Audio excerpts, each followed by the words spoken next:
Oh yeah. Oh yeah. Oh yeah! Welcome to the LeafCast, a first-time reader show based on the epic fantasy series A Wheel of Time by Robert Jordan.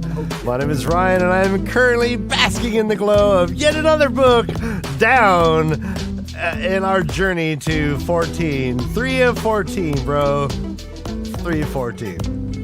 Yeah, and I am Ryan's brother Dan, and I came to bloody rescue you. Burn me if I expected to be greeted as if I had come to steal a pie. And we are the way the Leaf, and this is the LeafCast. The LeafCast, yes, and this is episode 62.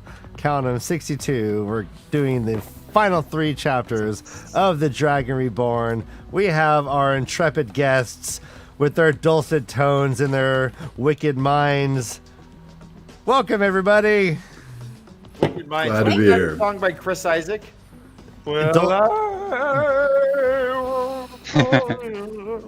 With their dulcet tones and wicked minds. With you. Nice. Wicked game you play. Maybe, I don't know.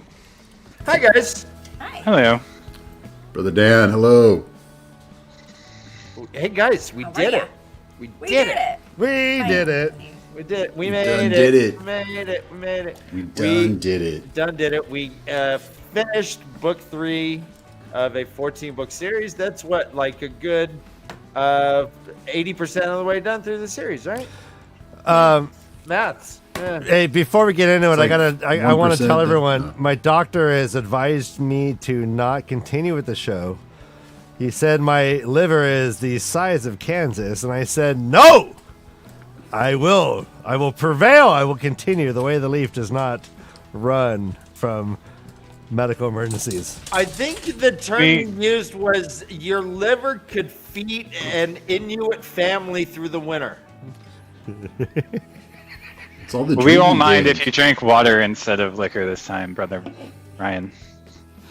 Oh, well, thank you. And I love you too. But the joke's funnier if we all just go with it. Oh, let's go. Oh, that was Yes! a joke? Guys, Yeah. Oh. place here. Yes, and Yeah. I Very, went very funny joke. I went to the puppet doctor, Banana. and he asked me to undress. Na-na-na-na-na. He saw I had no legs, Ooh. and then he told me the rest. You have legs, you just don't have any genitals. Oh. He said, yeah, "Hey," The doctor Genitals. actually did that. He coughed as he said genitals. He went, genitals. and I said, "What, doctor?" And he I said, have I'm no- sorry, I have COVID. I have no what? should be training right now. Okay, I really love these glasses, but they're super heavy, and I will not keep this up for long. But I like. I'm all, hey guys. Hey. It reminds. Has anyone watched Arcane yet on Netflix? I have not. Okay, no. Oh, super good. No. Very arcane glasses, Ryan. Thank you. They're I was super thinking these are steampunk, like what's that one Row show where that something Row. Anyways, the steampunk. If you wait, steampunk. They're just What's that steampunk. show? Something Row. Everybody on chat. There's a Row, and they're like steampunky, and they have like vampires and fays. Oh yeah. Come There's on. fairies. Yeah. It's like in New Orleans or something. Shit. Cannery Row, No. the book by Steinbeck. Oh man. Tortilla flats. No. There it is. There it is. Yeah. Carnival Row. Thank you. There you go. Thank you. Wait. This show is interactive. Bonus points Glenn, to geeky Glenn. hippie. Listen, The I geeky hey, hippie. hey, I also wore an accessory. I have the Tadori Tadori. because we're going to battle in these three chapters that we're talking about here. Man, I should have mine. And the couch. Hey, your first episode was great. I'm so excited for you. Keep it up. Keep it up. Keep it up. Wait, so is Carolina Team Moraine? I can't figure it out yet. Sarcasm. Oh. All right, guys, we're here to talk chapters, though. Should we jump into them? Let's do this. Yes. Well, Right. Was that your liver? No, this is when you do a bad joke. I'm gonna go give you a womp womp womp. I do not like that. I think all my Wow. jokes are hitting somewhere somehow. All right. Oh. Into the stone. Everyone, I have a keyboard here, so just you wait. This is a celebration. This show is gonna be fun. Okay. Into the stoned. Let's party. Unlike usual. Into the stone, guys. So burn him if you got him. Yeah. Come on. Into the stoned. Yeah. Wasn't that a movie with Kathleen Turner or Michael Douglas? No, it's No. Romancing the Stone. Yeah. Into the stone, man. All right. I liked them better in War of the Roses, personally. That was a funny movie. Right? That was a good That was a one. very funny movie. That was so funny. Into the Stone has Matt atop rooftops. He's looking at the stone. He's like, all right, this shit is like 70 pages high. I think the math is about a quarter mile up. So, I don't know. But he needs, so he's like, all right, yeah, I think I'm going to go up there. He has like this little tin box with him that is keeping some coals with him. That would be hard to climb with, I would think, but nope, he does it fine in theory. Suddenly there's a blade on his neck. There is our first drinking obligation, though, right off the bat, though, guys. So Matt- happy.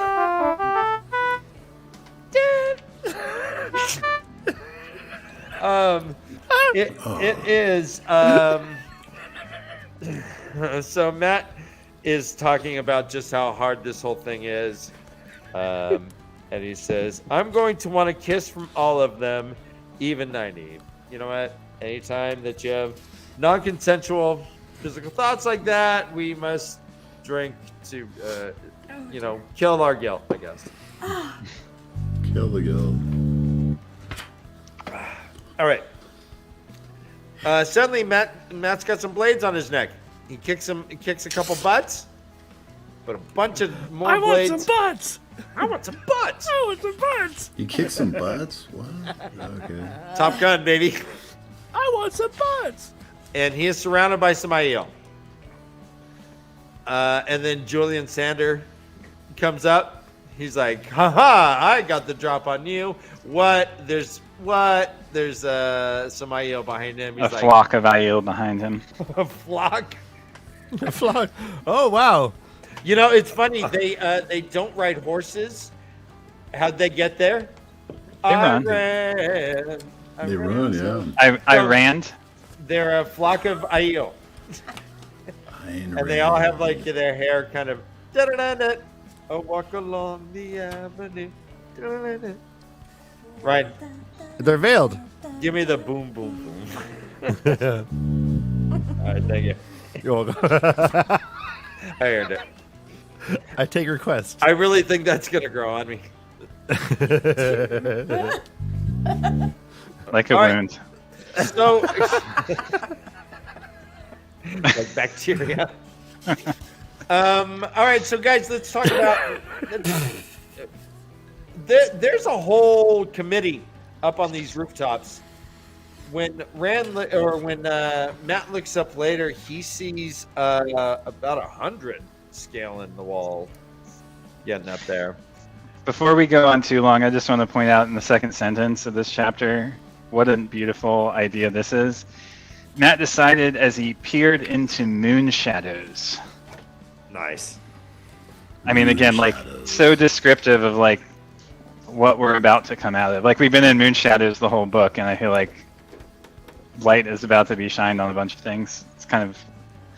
And then, and also the last chapter ends basically with mention of Landfear, who's of the moon. Another little book ending for us. Yeah. Yeah. Very nice. Moon shadows. That's exactly what she is, kind of, huh? The IO are there for Rand, I guess. They don't know it, but Matt knows it. Matt's like, oh, burn me, even Rand would not try to climb that. And then he sees Rand climbing. He's all And he's like, bloody who red. is that fucking weirdo? Yeah. He's like, who's that fool? Yeah.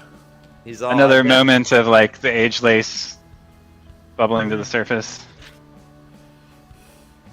Yeah, and he's like, Cool. well, that's gonna be me in a minute because I'm that dumb too. I'm going up the same way. Jeez. Why are all these people around? We meet Ruark. We have seen Ruark before. He's the leader from the group that saved the girls, right? Correct. Which they followed Hey. the ladies on their way to Tear. We also Here. see that there is Gaul, and we have met this Ioman as well. And presumably the woman who says she wants to Ooh. dance with Matt and kill him is the girl who survived, or one of the two women One of them, who yeah. are one of the sisters, maybe? The That's what I was sisters. thinking. Well, he does mention Bane and Chiat later. Later, yeah. How he can't get either of them alone. Mm-hmm. And the men not seem to think it's really funny. Gaul, I don't know if you remember Gaul, but Gaul was the captured Ioman that Right, Perrin freed. right. Oh, right. Okay. That's great. Julian is like, yeah, I don't know. I got this weird little thing in my head that says I may have done something wrong by having this thing. But he says that he says, quote, part of me says it was right what I did, that I must obey. Surely it seemed right when I did it, but a small voice tells me I betrayed something. Well, I love so Matt has a similar thought. He says, burn me, I do not have time for this. Time to toss the dice. For a chilling moment, he thought the words in his head had been strange. Oh, right. So- yeah. It's like, one thing I wanted to point out about Matt and Julian coming together is we have a thief, Matt, and the thief catcher, the thief taker, right? We have this like yin yang of characters who are The perfect match. the perfect match, right? They're both Yeah. they're both They're opposites, staff fighters. Yeah, they're opposites, but they support one another and like fit Very together. well. Well, Both staffmen. what has Matt stolen in these books? The knife, Oh, the knife. Or Okay, one? Yeah. I mean, Well, he found it. Dagger. I found it. oh yeah, he found it, right? I mean, No, hey, actually, Mashadar offered it to him. He said, "Hey, if you help me, I'll give you something." It was Morden. Morden. Morden. Morden. That's right. who was so? Does anyone else think that Morden was Padden Fane? Ooh, I didn't think about that. I hadn't gone there. Go on with that thought. What do you mean? I have other thoughts. There was something. I mean, I wasn't on the show during that book, but there was something that came to me about that. I thought Padden Fane and was taken over by that. Morden also was sort of a non-corporeal being that had taken over Padden Fane when he had entered the city, chasing the rest of them. I don't know if that's actually true or not, but that was something a rat hole that I went down during that book. Okay, Well, what okay. else? Well, what else do we know about Padden Fane right now, though? So he went by a different name. Yeah, he always right. He went by a different name at the beginning of this book too. It to was the Ordeef. Ordif, right? Who is Right. It's I like forget what it Wormwood. meant. Wormwood, exactly. Yeah. Wormwood, right? Morden. He's Yeah, with, I'm sorry, I said Morden. Yeah, thank you, Alan Bird. Thank you, He's Alan with the Berg. children. Fly. Yeah. Even though we love you so much, you sound really rude, but we know your heart. No, perfect. No, that's Ryan. We want this sort of criticism. Just I like want to be corrected. I want to be right. I want also to be right, but correct. I know at Village Mattress, no one's like, "Oh, beg your pardon, Leaf Brothers. You might be getting the name wrong. You might be getting this mixed sacred with this." They go, "Mordeth." All right, I fucking love you. I am telling you, this is gonna be great. I gotta go for a second. Well, someone's got to take Dana's role. Right? But I do. It's true. I'm looking in the chat here. I do think that Matt is a liar, and I think he's untrustworthy. I mean, and we see it in the last paragraph of this book, Like I mean, we don't have to get to it now, but I mean, what he said, his internal dialogue and the things that he says are in opposition to one another, and he outright lies. I mean, Yeah. so I don't trust him. Yeah, he's like, yep, I'm with you. I'm with you. By the way. Time to fucking run. I wonder if Tom's going to be ready. It's time to get the Right. fuck out of here. Like, What's interesting though is that he kind of takes on an Aes Sedai approach to like telling, like when he's talking to the Aiel, you know, he's like, maybe I can tell them something of it. right. So he's kind of like, I don't know. Isn't that a gamble, though? I think his lying is like, yeah, it's developed now. It's mature. It's mature lying. No. What were we gonna say? Well, what do you think of the original plan that Sandar had? All right, I'm going to take you. I'm going to pretend you're a prisoner. I'm a thief catcher, fucker. This is what I do: is I catch thieves. We'll pretend you're a thief, and then we'll bust them out.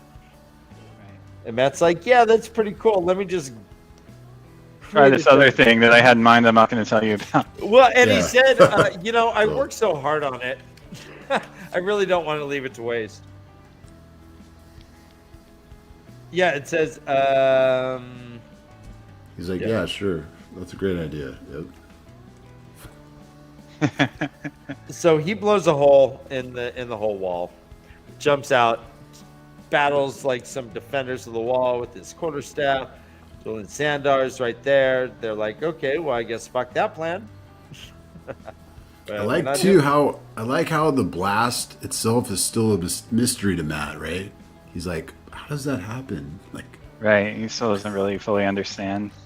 he's like, what are these like fireworks? I've taken these apart and I still don't understand.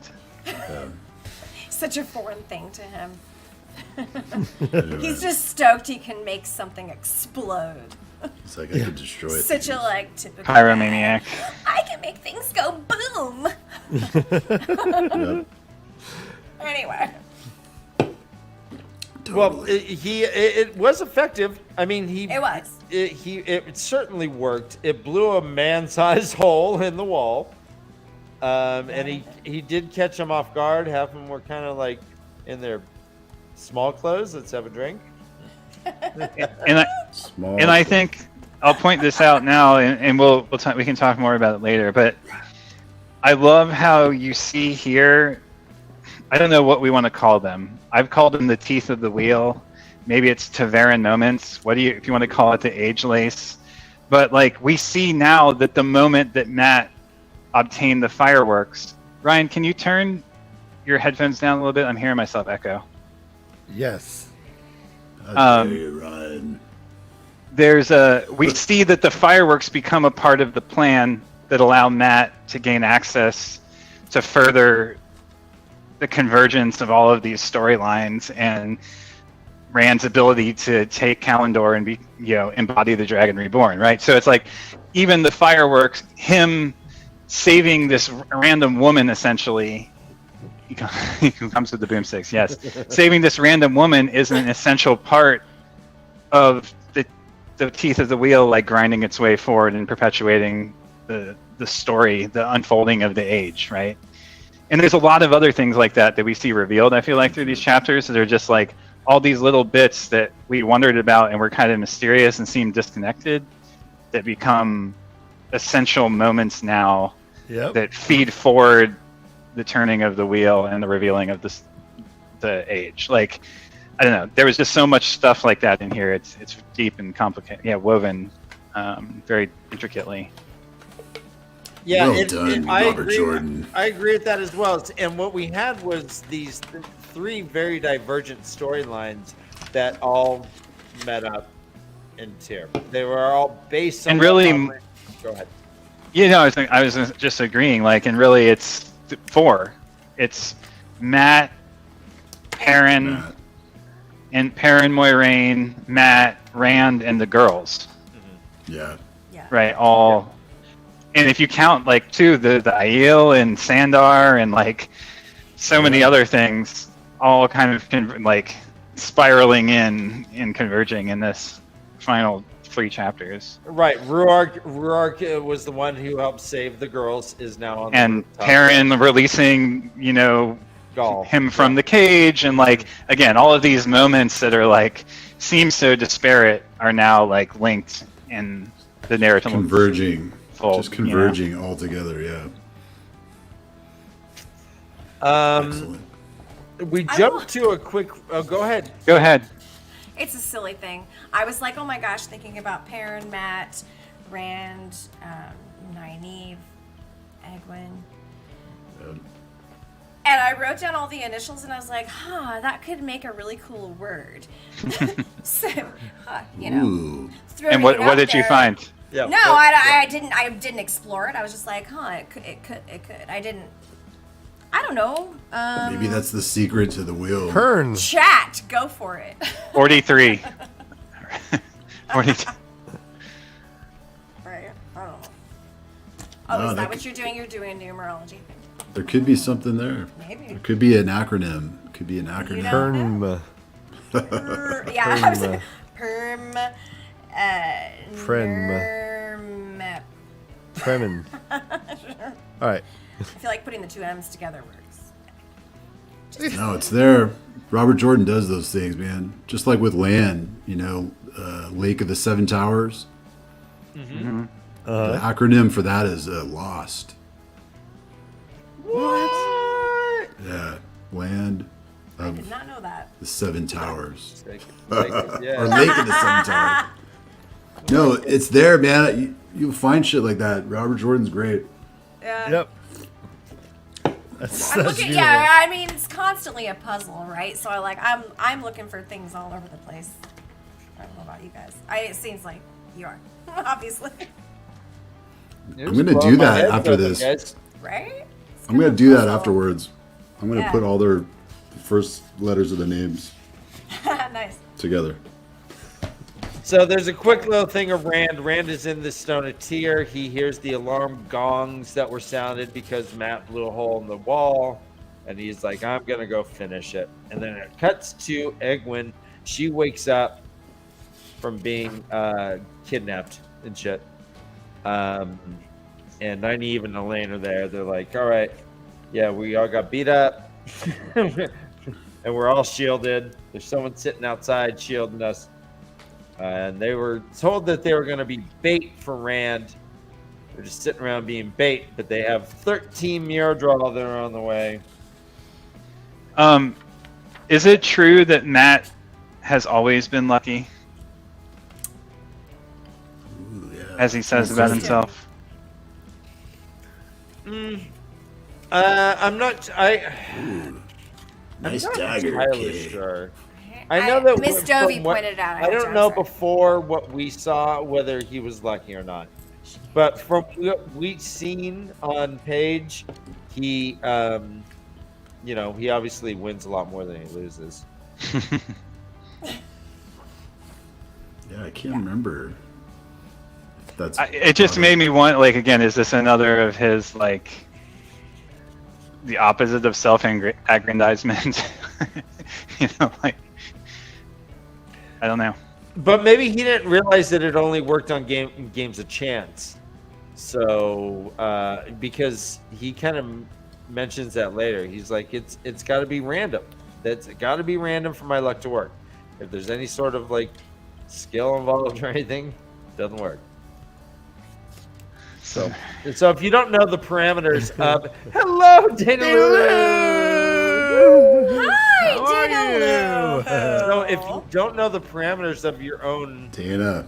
power, then you don't really know how to exploit it, I suppose.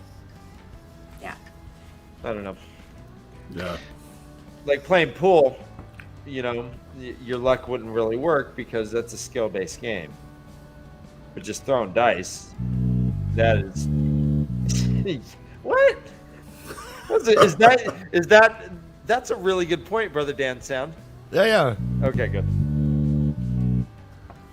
So she gets just because they're shielded, she's like, I don't think it's gonna work in the world of dreams. Let me fall asleep. I got the Terangrial. They didn't even take it, dummies. Haha. She falls She's asleep. like, we're not important enough to search. Yeah. I know. That was sad. How do they not see the younger all What like? else Well, no, for them? Yeah, no, I know, she- but her sentence was just... One. Well, no, they did search him. She hit it up her butt. That's what it was. Yeah, it was deep up her butt, and They around the corner? It didn't surge. And around the corner, Dan? Egwin, did I not she's so get good. that? She's so good. She's so good. And again, The old prison pouch. hats off to Robert Jordan for secretly hiding that shit Yeah. in this Yeah. text, because No, I it's did in not there. pick up on that at all. Right up the butt. Man, What he's a good. genius! She reached in her pocket. All writing. Oh She no! fumbled it out of her pouch, it said.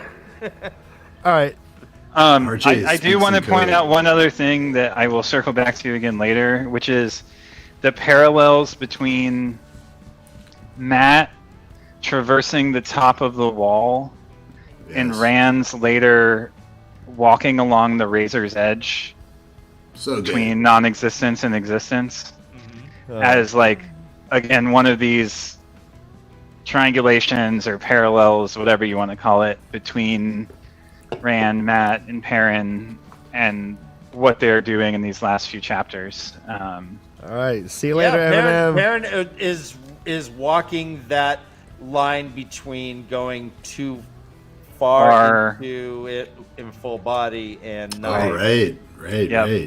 Yeah.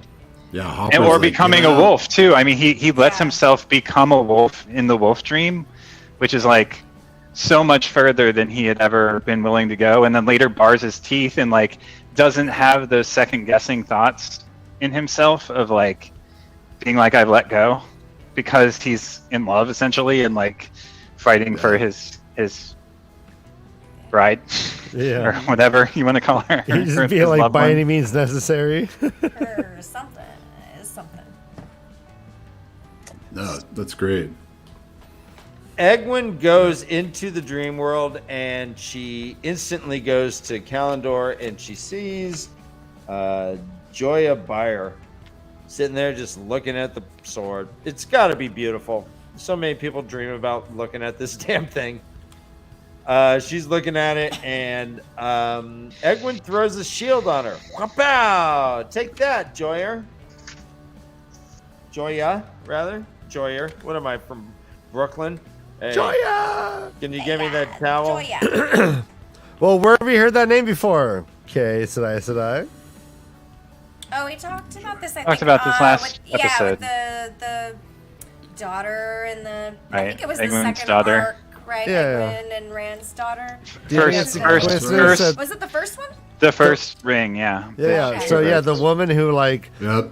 was the most went brutal to her and wanted to murder her, he had to be held back. Like, Joya, stop murdering people. Yeah, but the Joya. same Joya name, Tucker. same first name, but the same pronunciation, I think, of the last name of Child Bayar. So it feels like there's some sort of connection for me there. spelled more differently, so than- it's spelled differently, but there's a. I don't know. It feels That's like so that's funny. more of a connection than it could be the first name. You know, like the first name just doesn't. That was a. I don't know. That was a No, moment, it's funny. Of challenge. Yeah, Todd. No, whenever I read that name, I do think it. Oh That's no! No! The suspense. We lost you mid-thought there, Todd. Yeah, guys, 1 second. Oh, did you? Yeah. All right, No, yeah. You always think of. no. Oh yeah. When I read the name Child or Joya Bayer, I think of Child Bayer. I think Yeah. of Yeah. I think of Joya. Pump it up, and pain. Nice. Get her going, sunshine and rain. So Joya. I know we're not traversing the show territory, but I did have one note here, which is Okay. here and in the Great. book, Egwin can just weave, All right, Ben. Yeah, thanks, Ben. I guess It just we're yeah. being told just weave and leave it, and like it's fine, and she doesn't have to like once it's woven, she doesn't have to attend to it anymore. Same with them being held captive. I don't know, it's just a interesting difference between the way it's portrayed. Yeah, it is. It does seem like it's a level up or a power up a bit, right? That you can just do something and walk away from it. But that's something that she certainly has in this dream world. She's like, this is a piece of cake. I figured this out. It seems very natural, and there we go. She's like, I'm gonna remember it too. Remember this one. Put a note on it. Yeah. I mean, we have to point out that Robert Jordan having Matt scream that he was coming for the girls. Okay. Yep. Let's drink. I also have a line that comes up later that I have a line of blue. Oh shit. Okay. Sorry. What? Someone say line? No shit. Yeah, I was scared there. You guys, what is this? A bachelor party in Lake Tahoe? I'm so sorry. Well, I mean, it might be we have Benjamin Reno in the chat.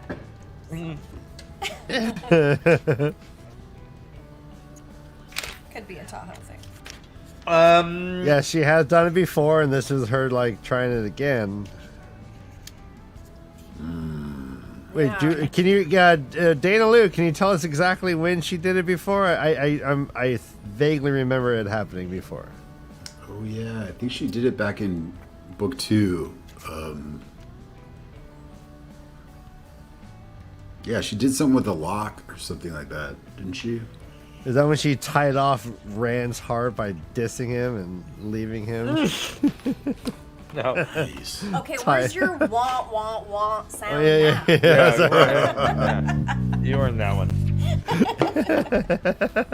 Egwin, Egwin, I bet you it was with Ascension or something like that. She did it when they took revenge on the Ascension. but she does seem somewhat more powerful in this dreamland, correct? She always knows things, but doesn't know how she knows things. Yes. Which again parallels what Rand does in the last chapter, just like shit. Yeah. Right. Yeah. So let's deep and dive Nynaeve into, too with.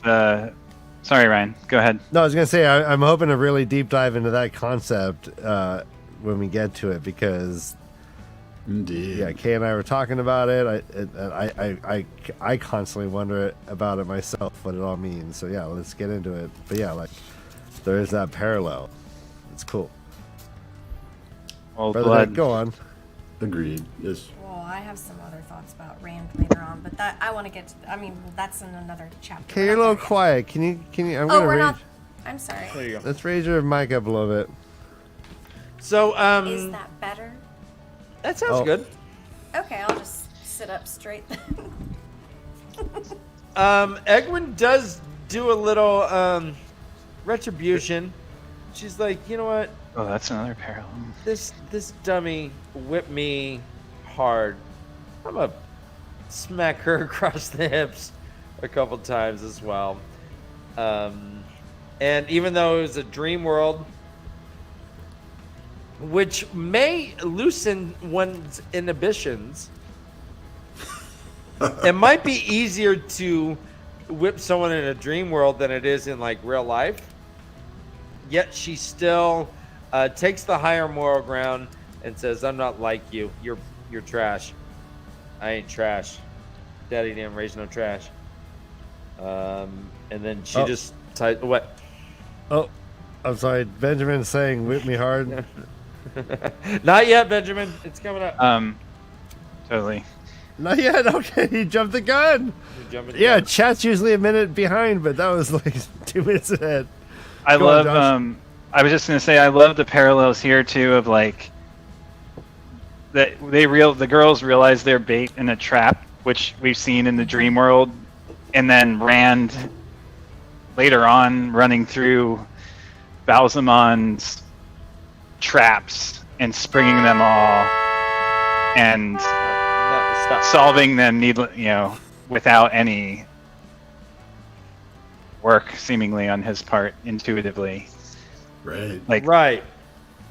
who's trapped who and what traps are they? Like I don't know, just again so many like spiraling connections between all of these. Right. Yeah. He says he bits of the like story. naturally says he could like naturally balance all of them or something. But we'll get to that later. Natural balance, yeah. Right, but But it's hard. It's like if we don't talk about the parallels, like when they start, it's hard to talk about them later. But yeah, True. Yeah. And he does mention traps. In fact, when Rand is he's thinking that he is almost triggering these traps as reality bends around him. He has molten lava flying on his face. He has the air is compressing. There's weightlessness. There's turns to stone. Yeah, all this stuff, and he just all right. Being disappeared into the abyss, which he like comes back and forces back into reality. It's just I wondered like who did the girls become bait for?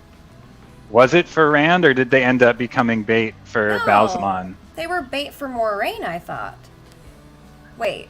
I'm not saying who were they Girls were intended. bait for Rand. Zareen was. That was what they intended to be bait for, but it ended up that the calling Rand there ended up springing his trap. Yeah, it's like from a meta level, they ended up being bait for Balsamon to come, quote unquote, Balsamon to come and Dude, they be got killed meta by played, Rand. bro. Yeah, they got meta played. played, exactly. Times. We'll get sued by Facebook if you say that too often. Be careful. Dude, Zuckerberg heard that shit, dude. He's like, what? What? No.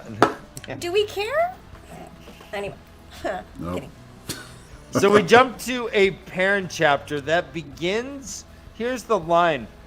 The stone corridor fell silent as the final dying scream was cut off by young Bull's jaws closing on the two legs' throat, crushing it. The blood was bitter on his tongue. So, Perrin as a wolf ripped a man's throat out. I'll be We back. don't know how many people that he may have possibly killed in this, but this is the first that we see in this dream thing. Now, when he rips a throat out, that person dies in real life, right? Right. Right. I was thinking In about the that. dream, I was like, Well, that's who what are I these, think. Who are all these people that were in the dream with him? Yeah, I don't know. It's so crazy. Who are Well, they? there's all these people that just want to dream about looking at Calendar, man. Yeah, man. It's Sam the Calendar. hottest thing in town. Oh, what's this wolf doing here? I thought So that wait, they isn't were. Rand affecting like all these people that are dreaming? Yeah, it's like all the bad guys too. Could be, yeah. I mean, they could also be being set there by the Black Aja. Like they seem confused to be there themselves, but they seem like they were set there to guard by someone, put into place by someone. And we've already seen that Balls on Your Mom Right. can place people in, into the dream world. Right. Again, we don't know if the Tel'aran'rhiod and the Wolf Dream are the same. Well, does he But- place them or does he just meet them right. there? Though? Well, he pulls them into the dream, so they're like, "Where am I? I Right. was fucking my I was wife just asleep 10 and- minutes ago and fell asleep, and now I'm here. What is this?" So that's him pulling them. I'm genuinely Yeah, asking. maybe. Is that him pulling them into the dream world? They all meet, and then he shows up, and he's like, "You've all failed me, especially you." Let me so disintegrate you. That's the impression I think that was trying to be given, is that it was like they got involuntarily pulled Unintentionally, yeah.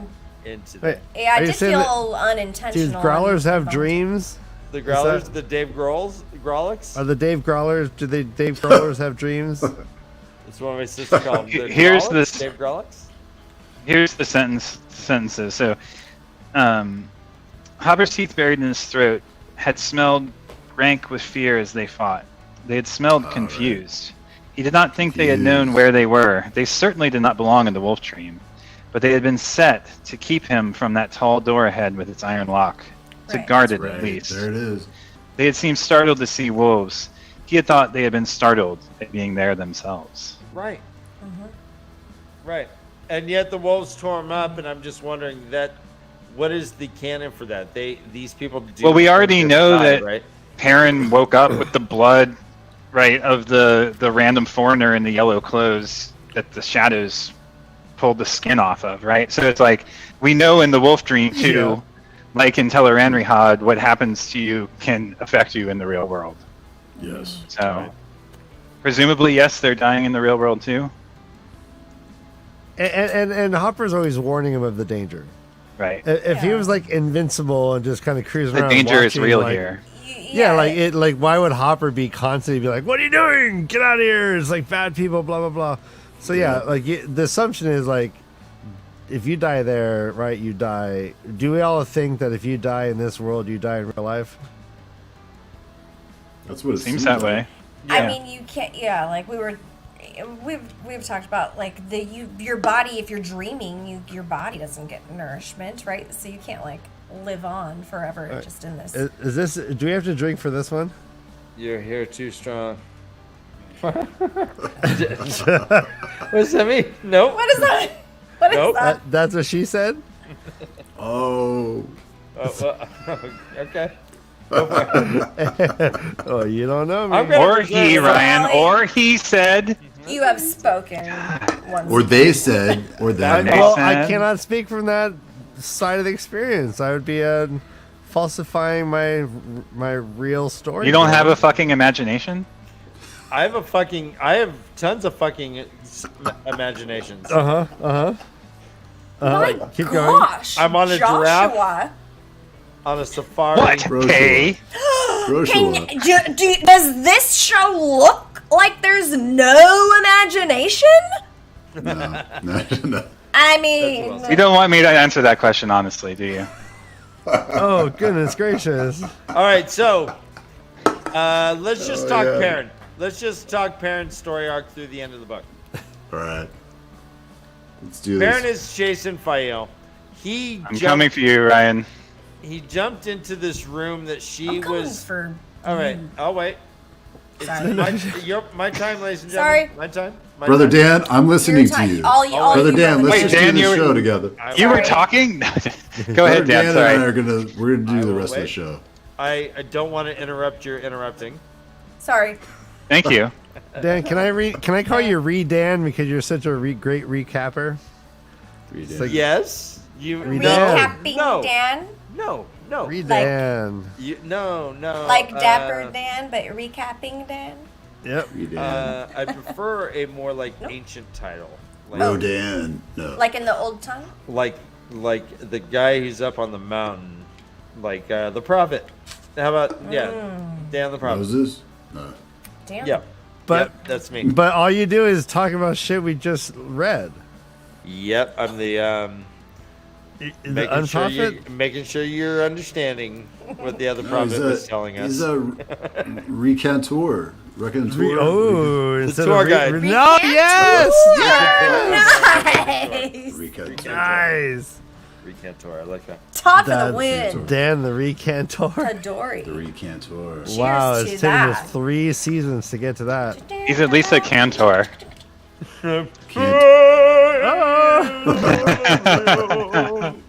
Oh, Dan Lou comes in with El Recapitan. El Recapitan. Celery Captain. Nice. That's awesome. Well played, Dana. Love that. Well played. Well Well played. played. We missed you. Yowza. We did miss you. This is All right, so let's talk Perrin. Perrin is chasing Fael.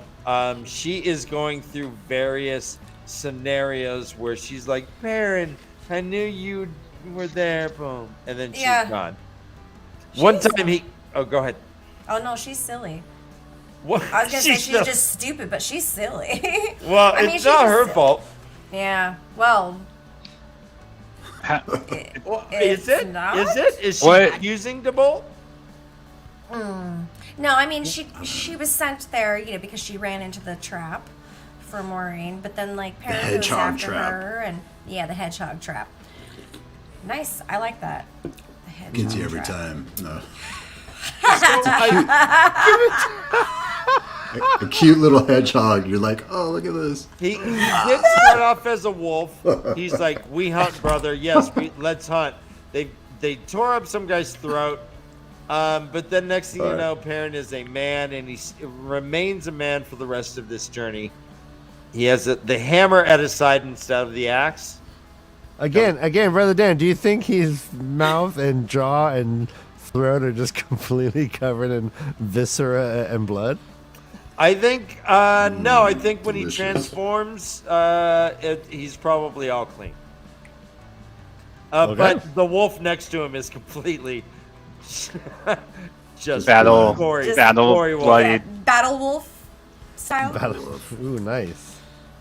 No, because I like that. well, no. I think he gets bloody enough when he enters the raven or the falcon things. Ooh, the Falcon Chamber. Yeah, we'll get to that. That's yeah. I was thinking the same thing. This is another spot too where Ryan, I can still hear myself echoing. It's not me then. Nobody Really? hears you echoing, but you. It is an echo chamber in here. So. My skull. carry on. I mean, it's just it's why does Fael have to be so emasculated all of a sudden? Like Why does she have to be? Interesting.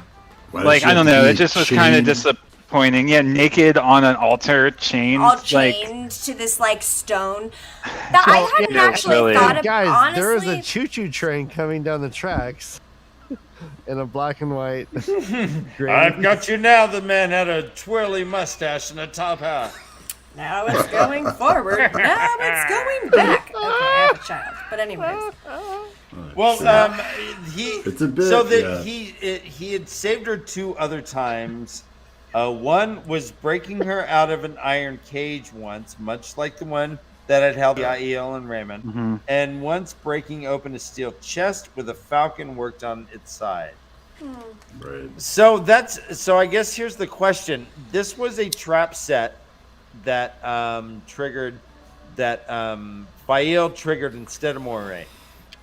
and again, now we see the triangulation of the traps, right? We have Right. Rand springing the traps, the girls in the traps that Yep. Matt is freeing them from, and now Perrin freeing Fael from the traps. I don't know, just again this kind of Parallels. hyper parallelization. TAVERN parallels. Yes. And it's kind of great that Perrin like it. is in the city limits. He's within like walking distance to the stone, and yet right. is not involved at all in any of the stuff that's going on. Yeah, he's at the Star Inn. Yeah. He's at the Star, yeah. Star Inn, man. The Star with free HBO and a continental breakfast. And another thing here too is the parallel between the hunt for Fael in the Wolf Dream, and then Rand going on the hunt for Balls on Your Mom. Yep. They both use the same terminology. He said, "Now I'm the hunter." Yeah. Totally. Perrin also Love it. sees Rand, and it's an interesting way he phrases it. He says, quote, "Except I think that was Rand. It had only been a glimpse, a man running as if chasing someone. It could Right. not be Yeah. him. It couldn't, but I think it was." Yep. Didn't someone else see a tall person who his sword was ran? Nynaeve They shook saw it. him Yes. walking on the street. Uh-huh. Oh, yeah. Well, and Yeah. and Matt saw him climbing. And That- Nynaeve. we assume that that's Rand climbing. Yep. Oh, and Matt saw him climbing too. They've all seen Rand in different instances throughout the last few chapters. Yeah, But I could have sworn I seen him, but they're like, man, nah, maybe not. that couldn't have been him. yeah. So And again, the And then Egwene just man. sees him in her dream, right? Are dreams. yeah. hmm Okay, which is what leads her to like decide that that's who they're trapped for. That's what they're right. We're not there yet. Right? Yeah, we Yeah, passed we're that. there. We passed that. Yeah, I think we passed that. I part. don't know. There's so much that happens in these chapters. This is nutty. Yeah, and it jumps perspective so Totally. fast. yeah, that's why we're just wrapping up Perrin, and then we'll get to the stone Yeah. and get all that. Then we'll get stoned? Everybody gets Must to the get to the stone stone. up tier. I do love that the wolf. Up here. What's his name? Hopper points out that like the wolf dream is a multiplicity, that the same hunt can have many endings and is kind of like Yeah. it's self-cyclical or Yep. a spiral, you know? Yeah, and Hopper's like, that's just how it goes. Hopper, man, drop us some knowledge. Self-cyclical. Perrin is getting weaker. It says weakness washed through him as if all his muscles had gone to water. Even after the feeling receded, it took some time with it. Took up some of his strength with it. It was an effort to struggle to his feet. And Hopper's like, "You've been here too strongly, young bull. The flesh weakens. You do not care to hold on to it enough. Soon flesh and dream will die together." And he says, "Find her. That is all I ask. Find Fael. There is no more Zareen. It is all Fael now." He has accepted who she is, I guess, and is and Hopper's like, "Yep, she's behind that bronze door." He gives it 3 big old fucking whacks with his hammer. Bong, bong, ka! Broke the symbol. And he sees a falcon perched with a little chain around its ankle. Oh. As he goes in, other falcons, it says, quote, "Falcons tore at his forearm. Later, falcons diving, striking him, tearing him, but he lumbered on with blood pouring down his arms and shoulders, that one arm protecting the eyes he had fixed on the falcon on the perch. He had lost his hammer. He did not know where, but he knew that if he went back to search, he would die before he found it." So the falcon we learned in throughout the books is the symbol of Manetheren. That's the red eagle. The red eagle. Yeah. That's what they said. Oh, wait, no, the no, red I mean, eagle like, of yeah. Manetheren, yeah. Okay, Red eagle. No, red eagle. I'm sorry. You know, Ben, that's a really hard accusation, and I don't stand by it. I do agree, though. I think, Josh, you're like going towards. You said. What did you say about Perrin and your prediction? Well, the way I think Zareen or Fael. I'm still getting used to calling her that. I mean, I still think that he's going to end up that Perrin represents the Manetheren. I don't know what you want to call it, royalty or like pure Manetheren blood, and that he's essentially, like I said, he's fallen for her literally in the sense that he fell for her into the room and grabbed her ankle, and we see that like he's essentially in love with her now, his falcon, and the way I read the falcons is like, as symbols of the Manetheren sort of rule. I don't know why, but that's the impression it gives me. Red eagle. I'm done with that. Falcon. What's up, I'm determined to Mr. figure out Joe? Nice to see you.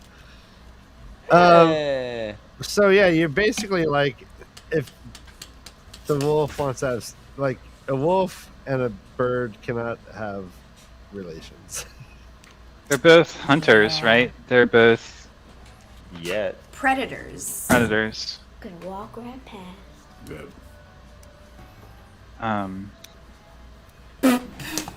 I saw.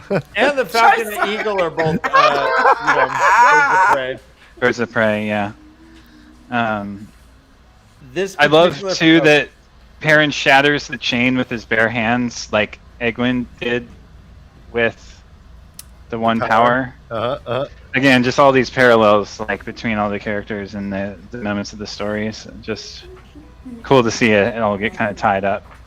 Yeah, and Danlu brings up that our did similar parallels at the end of the Great Hunt. Right. Yep. Yeah, and the falcon stared back with dark, unblinking eyes. The faint rustling of hundreds of wings. The chain that held her leg was fastened to the perch with a tiny lock shaped like a hedgehog. So beautiful. Such a cool symbol. Perrin wakes up. The hedgehog that Shattered. was shattered, broken in two. He is bleeding like a slit pig. She's cleaning his face, and it's already soaked with blood. She's like, my poor blacksmith, you are hurt so badly. It says, quote, with an effort that cost more pain, he turned his head. This was the private dining room in the Star, and near one leg of the table lay a wooden carving of the hedgehog broken in half. Fael, he whispered to her, my falcon. So we did skip a bunch of stuff, right? Yeah, I was just talking about just Parent.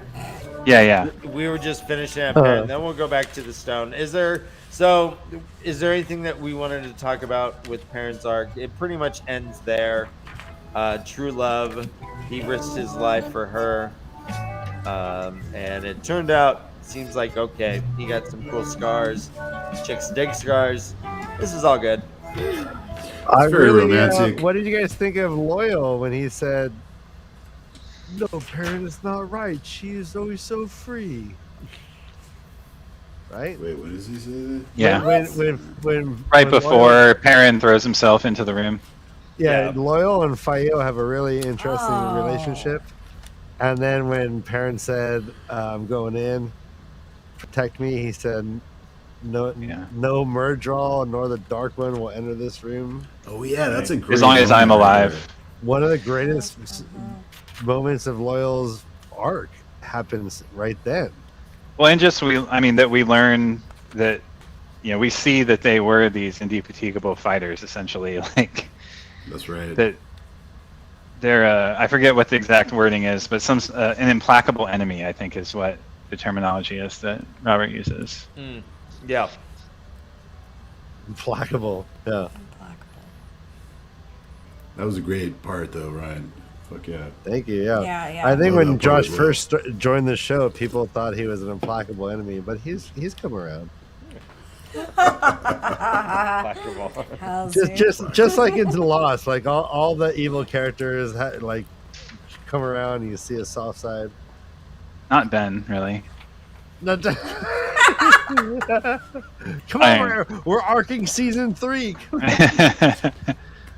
So let's jump to Matt's story. Matt is inside of the Stoneteer. His good buddy Sandar, Julan Sandar, I guess. I don't know how to pronounce that. Juilin? Juilin. I like that. Juilin Sandar is with them. They're kicking butt, taking names. Actually, they don't have a pen. All they can do is kick butt. Matt struggles with the... Hang on, I got to read this line. Okay. For once, Matt was too busy to put a price on anything. Yeah. Just such a great summation of his character. I highlighted that too. Yeah. No, I thought Dan was gonna say Matt struggles with gambling addiction. This is like, this is Matt like developing. He's becoming. You want to bet? But he's fighting the High Lord Darlin. Oh, darling. Nice. Please believe. All right. It's Love a it. good one of my top 10 Beatles songs, I would say. I like following that. It's all right. Never do. No, you. No. Oh, believe me, darling. He finally wins. Nice base. Finally beats him. Matt wins, hooray! And then here's a funny line. I like this. Sandar came to stand beside Matt, frowning down at the crumpled High Lord. He does not look so mighty lying there, he said wonderingly. He does not look so much greater than me. Greater than me. Mm-hmm. That reminds me of that Ani Sandar. DeFranco line, Ryan. You know, when you and I are lying there, you don't seem so tall. Yeah. Nice. And then Matt sees Rand in the next paragraph here. Mm-hmm. Matt gave a start and peered down the hall, where a man had just gone trotting across along a adjoining corridor. Burn me if I did not know it was crazy. I could swear that was Rand. Can you imagine just seeing Rand just trotting along everywhere? Everyone's like, it's like Bigfoot sightings. Wait a minute, I think I saw a squatch. Well, You know, Josh might have just ignored it, but yes, everyone, you did see a puppet quote an Ani DeFranco line. Yes. And I don't know. I don't know tugged at Ani my DeFranco. heartstrings, And Brother if you Dan. knew these puppets, Yeah, you would know Ani that's not DeFranco, out of she- the ordinary. Yeah, she. Google her. Only on this show. Damn it. Wait, Only on the way of the leaf. to find it. But much like, I mean, other than these glorious pop culture references that our puppets are bringing, we're spiraling in like Wow. Jesus Christ! I can't. Don't speak for don't that. make. I'm Hey, sorry. Brother You're gonna Dan diss Ani and the DeFranco in the entire middle of the Wheel of Time. Beatles will come to my defense if you start attacking me, Josh. really It's true. Yep. John, Ringo, Paul. They're all gonna come. They're all All gonna come. They're all gonna of come them. simultaneously. Wow. And attack you in response. Awesome. Maybe one of them will be wielding Kalendor. Hold on. I'm gonna call John right now.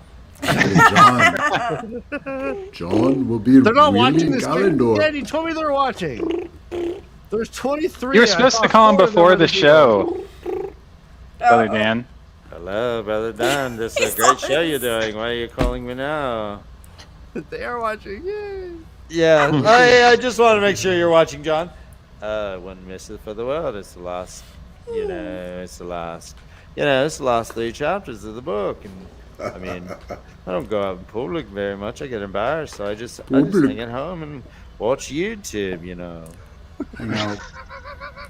All right, No, thanks, no. John. Bye. I love you. Dinner Tuesday. Always. I mean Wednesday. Today's Tuesday. Dreams. Yeah. Always. Always. Oh. All right, bye. Hey, me. Just that you can call him Dan. The world of dreams. That's kind of an Nice. inside joke there. Oh, is it? Hello. World. I thought I'm sorry. All right, Oh, wait. hang up. Hey, I Brett, thought the Beatles were the people of the dragon. Like, you can call me. they're not the heroes of the horn. They're the people of the dragon. Okay. Oh shit. Heroes It's of the world. it's Yeah, Ringo. Hedski. Why is poor George always getting left out, Dan?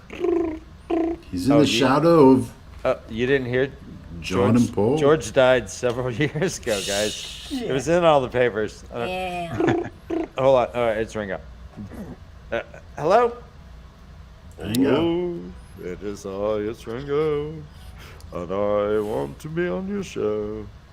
I don't know why my mouth is moving. I got blisters on my fingers. Wow. Ringo, everybody wants to be on our show. You can't. And as the owner of Monaco, I just age backwards like Benjamin Button. You age? Bye. All right, bye. Love you. Oh. Dinner Wednesday? Always. All right. Eh, That's fine. Nice, Brother Dan. Yeah, we have dinner. Beautiful We play poker conversation. with all the Beatles, You don't even know her. except for George. George is dead. Oh, wait, hold on. George is. No, I'm just. Oh, no.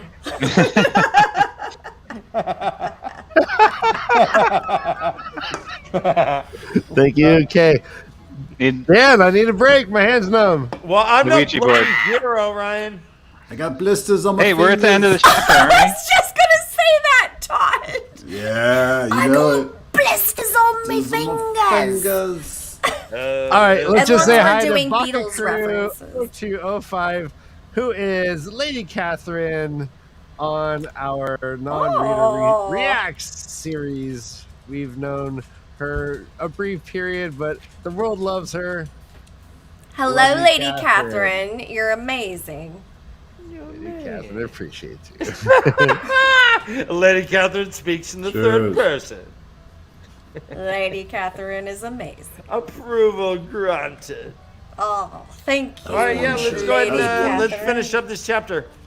Hell to Matt's the like- yeah. So Matt's Matt like, splits another royal guy's head by Splat. accident.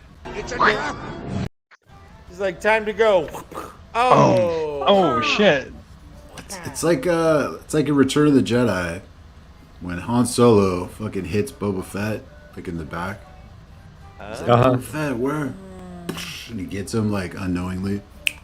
All right, Anyways. we got a drink for Star Wars or other fandom reference, Other fans. but it's worth it. So, I don't know. Jeez, yeah. The accidentally killing someone thing. God. Oh, you're not feeling that one, brother Ryan. You think he killed him?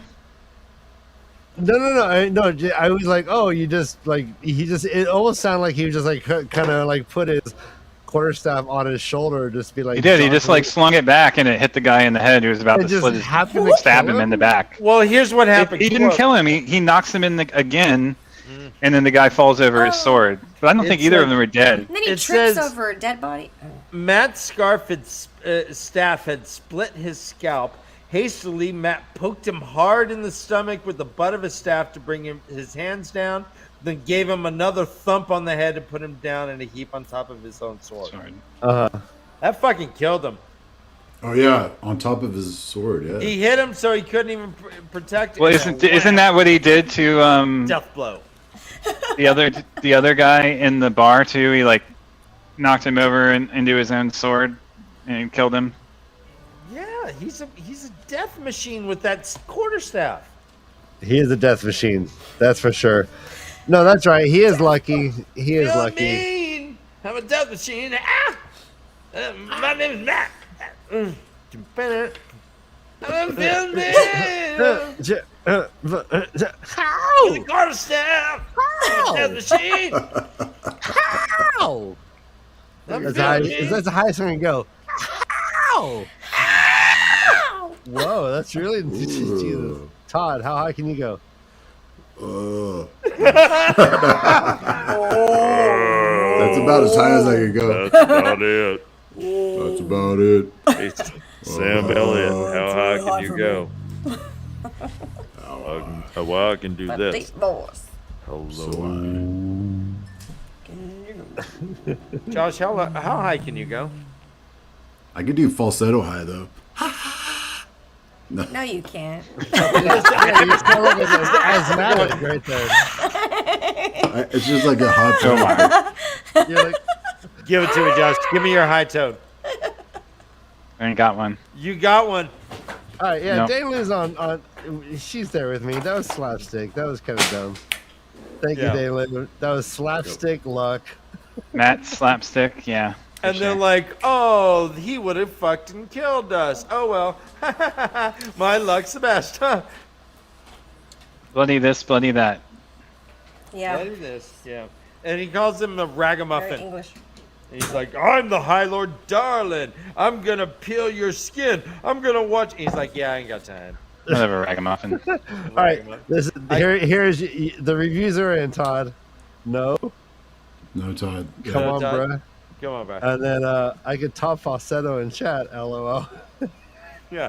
Your falsetto was The breath. false. Was a false edo. False Eto.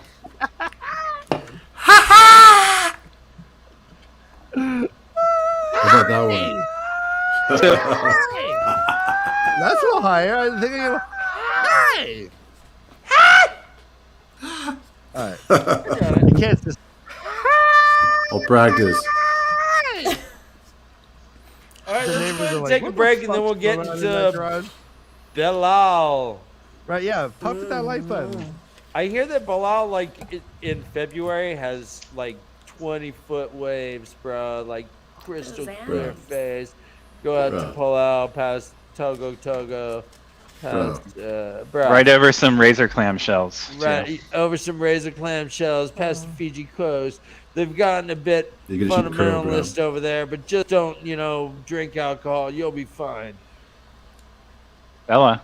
Shoot the crow, bro. Look at pulling in.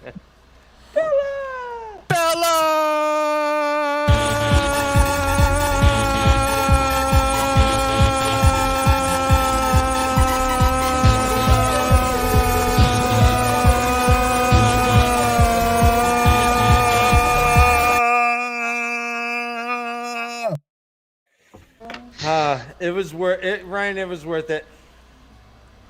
We take requests. It was worth it. Yeah. We're interactive. We're all Always. partying right now. This is the end of a book. We should celebrate. This is what We- book clubs do. I'm They bring celebrating. cupcakes. Someone put some ayahuasca in the punch. Everyone has near-death experiences and eats cupcakes. And eats and cupcakes, huh? Right? And then we take a 10-minute break. Everyone eats what?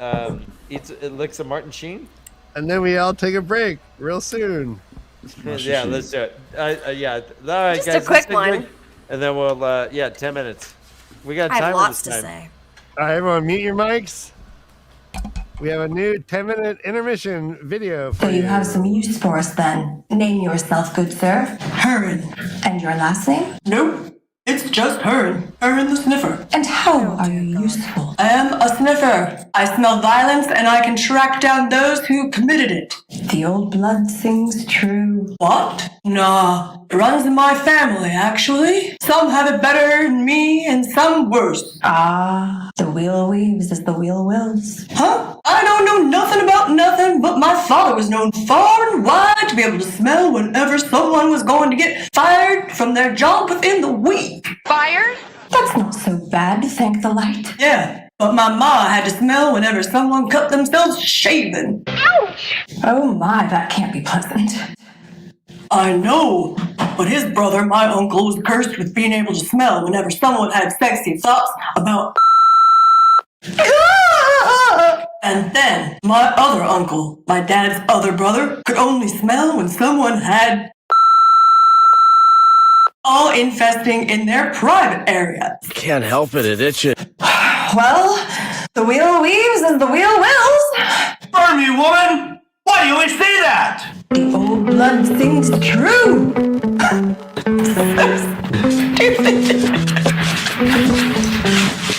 The old blood sings true. What is this? Am I supposed to explain? The old blood sings true. Why are you okay? Okay, hold on. Shh. Okay.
I don't have tickets to an early show. And besides, the closest theater is in Chicago. I have no desire for a 4-hour drive in the snow. Even my brother Ryan is going to the premiere in San Francisco. So I guess I'm gonna have to wait Keep your spoilers to yourself, please and thank you, mate. I am watching the Wheel of Time on November 19th.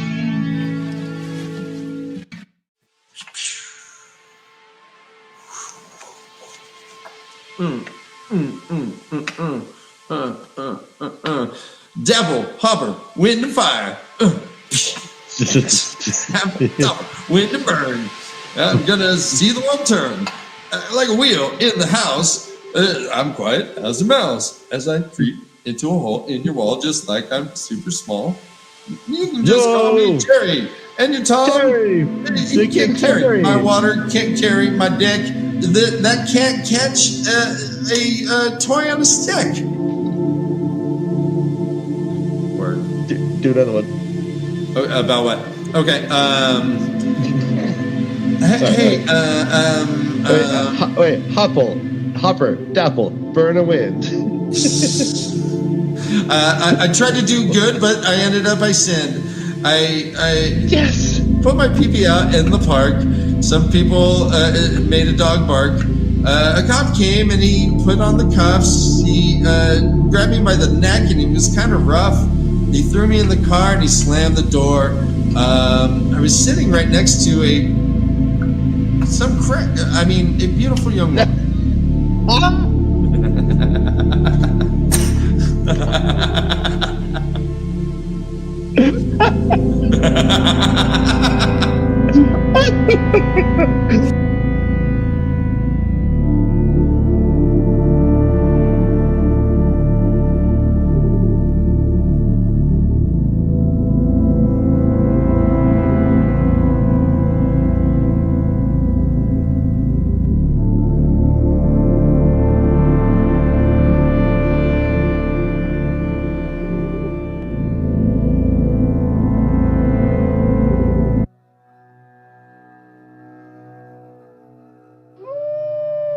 Wolves.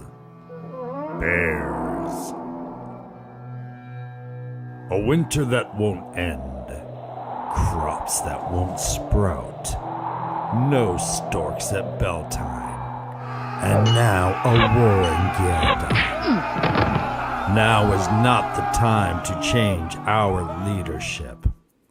As your mayor for the last 20 years, Bran Alvear has the experience and leadership to bring Edmondsfield out of these difficulties. And now, for the first time, Beltime celebrations include a gleeman, a peddler, and fireworks. Bran Alvear knows what is best for Edmondsfield folk. But you Terran ferrymen can just stay where you belong. Bran Alvear is the best for Edmondsfield because he is Edmondsfield. Vote Bran Alvear as your mayor. In the two rivers, the choice is clear. That's Bran Alvear. Paid for by the Wine Spring Inn. Why stay in thatched house when you have the Wine Spring Inn? Has a beautiful red tile roof, Tama Thor's limited reserve apple brandy, and the best honey cakes in town. The Wine Spring Inn.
Yes, much love to our Patreon members. It's because of you that we keep pumping this out and grinding as hard as we do. Thank you so much. You make it all worthwhile for us. We're going to be getting on in 25 seconds. Hope everyone had enough time to smoke, pee, and drink. If you liked our propaganda videos,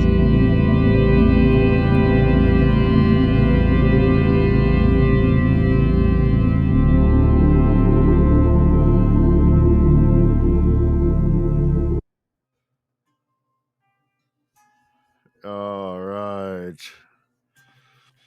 And we are back. I forgot about some of those videos, Ryan. Those are fun. Yeah, I think I had this new idea. I'll just be making some. We bringing back the old hits. Some people have not seen any of these. They don't know that we spend a lot of time away from the live streams creating unique takes, skits. Yeah, we had a whole reimagined whole political campaign for mayor for the Two Rivers. Yes, yeah. I'm sorry. yeah, Yes, David, yes. Pumping and grinding. Yeah, Senbui was running for mayor. Senbui, Narg. I think every one of our Patreon members wants me to pump a couple and grind. Do it. A little bit. No. Yeah, a little bit. Remember the Copland one, they right? do. That was all just beeped out. Oh, no, we'll bring them all back. We'll bring them all back. We're celebrating. I might just randomly Bring it play one back. in the middle of the show right now. Why not? I can think of several reasons, but do it anyways. I'm just kidding. I don't guys, know. we Yeah, are- get it together. I'm sorry. What? Stop. What? Ryan, your house is on fire. Yeah, whoa, no, that was my crotch. Do you? It's the Rock way. is on fire. This is the way. Can you hear the music? It burns when I pee. How's the music? Chat. We can't- Let me know. We can't hear hear it. Lower. Lower. I usual. can't hear it. No. Lower than usual. Not higher. All right. Or yeah. Smoking. How's that? Nada. I can hear ding ding ding ding ding ding ding. All right, there it is. There it is. Ting, ting. Oh, here we go. Awesome. That's nice. Awesome. That's a good level. All right. Yeah. All right. Boom. There you go. Boom. We get into chapter 55. What is written in prophecy? We have a dragon icon. It's a cool actual icon. I like it. It does have 5 claws, as it describes. 4 legs. Sinewy. It's all the bills. Get that checked, Ryan. Yeah. Is that Chinese dragon? Rand is looking at Kalendor, Dragon. and Belal just can't keep his mouth shut. So take it, loose there, and take it, Kinslayer. He's like, well, if you want me to do it, I don't know if I want to now. That's reverse psychology. You should have told me not to take it. Maybe then I would have. He's like, oh, do you now? But Or do you you're want me to bad, take and it? I'm good, and I don't want to do what you say. We meet Belal. Oh, that's loud. That's loud. Belal. There, Mono. All right. There, Mono. All right, that's getting a little better. There is a drinking obligation here. He said he was talking about Rand has been having dreams about this man caging his friends. And he's like, oh yeah, they are less than nothing. Perhaps one day when they're trained, they'll be cool, but right now they're not. But he says, quote, you were ever a fool, ever ready to follow your heart before power. You came too soon, Luzthern. I got him pegged. Oh, drink. Ryan, that's. They know Lou. Can we turn the music down a little bit more? Please? Man. All right. No, I hear you. It's yeah. I hear you, yeah. Little loud. But yeah. How's that? Sounds good. Thank you. All right. No. I Hey, know, thank you guys. It's a hard. You're Yeah. walking a razor's edge with bare feet. I Seriously. Yes, Ryan. And I forgot my beer in the house. I'll be right back. Get the beer. Damn it. Get the beer. Get the beer. You put this shit on pause until you have that beer in your hand, please. It's like, Brother Ryan, you never forget a beer. Ryan, what are you doing? Never leave a soldier behind. So, Todrick, you have the same book I do, yes. Oh, yeah, my grubby little book. It's all- Right? I know, it's all stained, and that's why I took the cover off. Dude, I'm like, yeah. My binding is falling apart. I have a map that just pops out now. Does it? Oh, gosh! Half of a map. Which one are you working with, Josh? Josh is studying Is the up. paperback right? Paperback. I've got that one too, though, because I like to write in them. I like the hardcover version. It's bigger. It's helpful. Listen to me. Hardcover, bigger. Oh my god. Hey. Right? I like it because it's bigger, and I'm a man, so It's if harder. it's larger than my head and it's hardback, I'm a then vertebrate it works that for has a hard me. spine. It works fantastically. So let's jump back in. So Belal's like, yeah, take it, dummy. And he makes a black fire sword. Rand makes his own awesome Red fire sword. Yeah, red fire sword has its own little heron. And he even says Lightsaber. well, this is the sword that my dad gave me. This is the sword that I picture when I create a sword out of fire. It's my dad's sword. But this guy Belal is a pretty badass swordsman. It looks like he's better than Rand. I like what he says though. Right before they get into sword play, he's like, "Do you not remember me, boy? You know, like, boy. And then he goes into I think we went into battle together or something. But then he says, "Did Ishmael speak the truth?" Question mark. We went on tour together up the West Coast. Yeah, don't you remember, man? Don't you remember, bro? No. Well, I think there's some. Go ahead. There's There's important information stuff. dropped. Yeah, for sure. And there's some of this here where he says, "Do you believe you can frighten me so easily?" Rand laughed.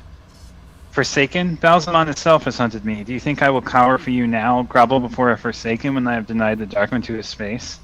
And then Belal says, "Is that what you think?" softly. Yeah. Truly, you know nothing. So it's kind of a little reveal of what we find out later from Lyrane in the last chapter, but Totally. You know nothing. And then what I was going to say earlier too is that Belal drives him in a spiral towards Kalendor, like they're fighting their way around the stone, Right. and I feel like that's kind of what these chapters have been doing too, is like spiraling us in towards the stone in the same way. Ooh, nice Joshua. It's like that Sword in the Stone story kind of thing that we've paralleled before. And actually, I'm noticing throughout my journey with the Wheel of Time that a lot of Disney movies are obviously fantasy Oh. or science fiction. Well, we get some sword forms. We get Parting the Silk. We get Water Flows Downhill. We get Wind and Rain. We also get Stone Falls from the Mountain. We get the Falling Leaf. We get Watered Silk. We get The Cat Dances on the Wall. We get the boar rushes downhill, which is a personal favorite of mine. The river undercuts the bank.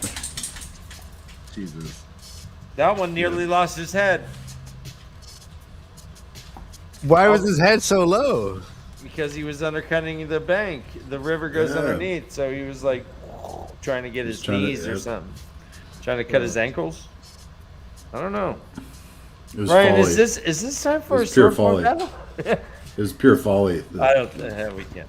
Cat licking his crotch. See, that's what I'm talking about, MrHowley. Rand's like, he's still learning to be a master swordsman. And he's getting worked here. The guy's like toying with him and moving him towards Kalendor. He's like, just take it. Just take it. I like also on Bilal's sword, there's also a heron. It's a heron marked blade. He's a true swords master, yeah. And Rand's like, oh shit. Here it says, quote, do you remember when we took that tame sport called swords and learned to kill with it? Yeah, I wondered about that line. Okay, what is volume that? Said men once had. It's very thought-provoking. Yeah, I wasn't sure either. It feels like this is some sort of mentor or somebody that is a peer, something not an enemy.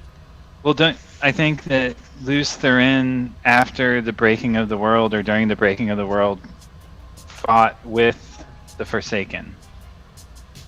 Interesting.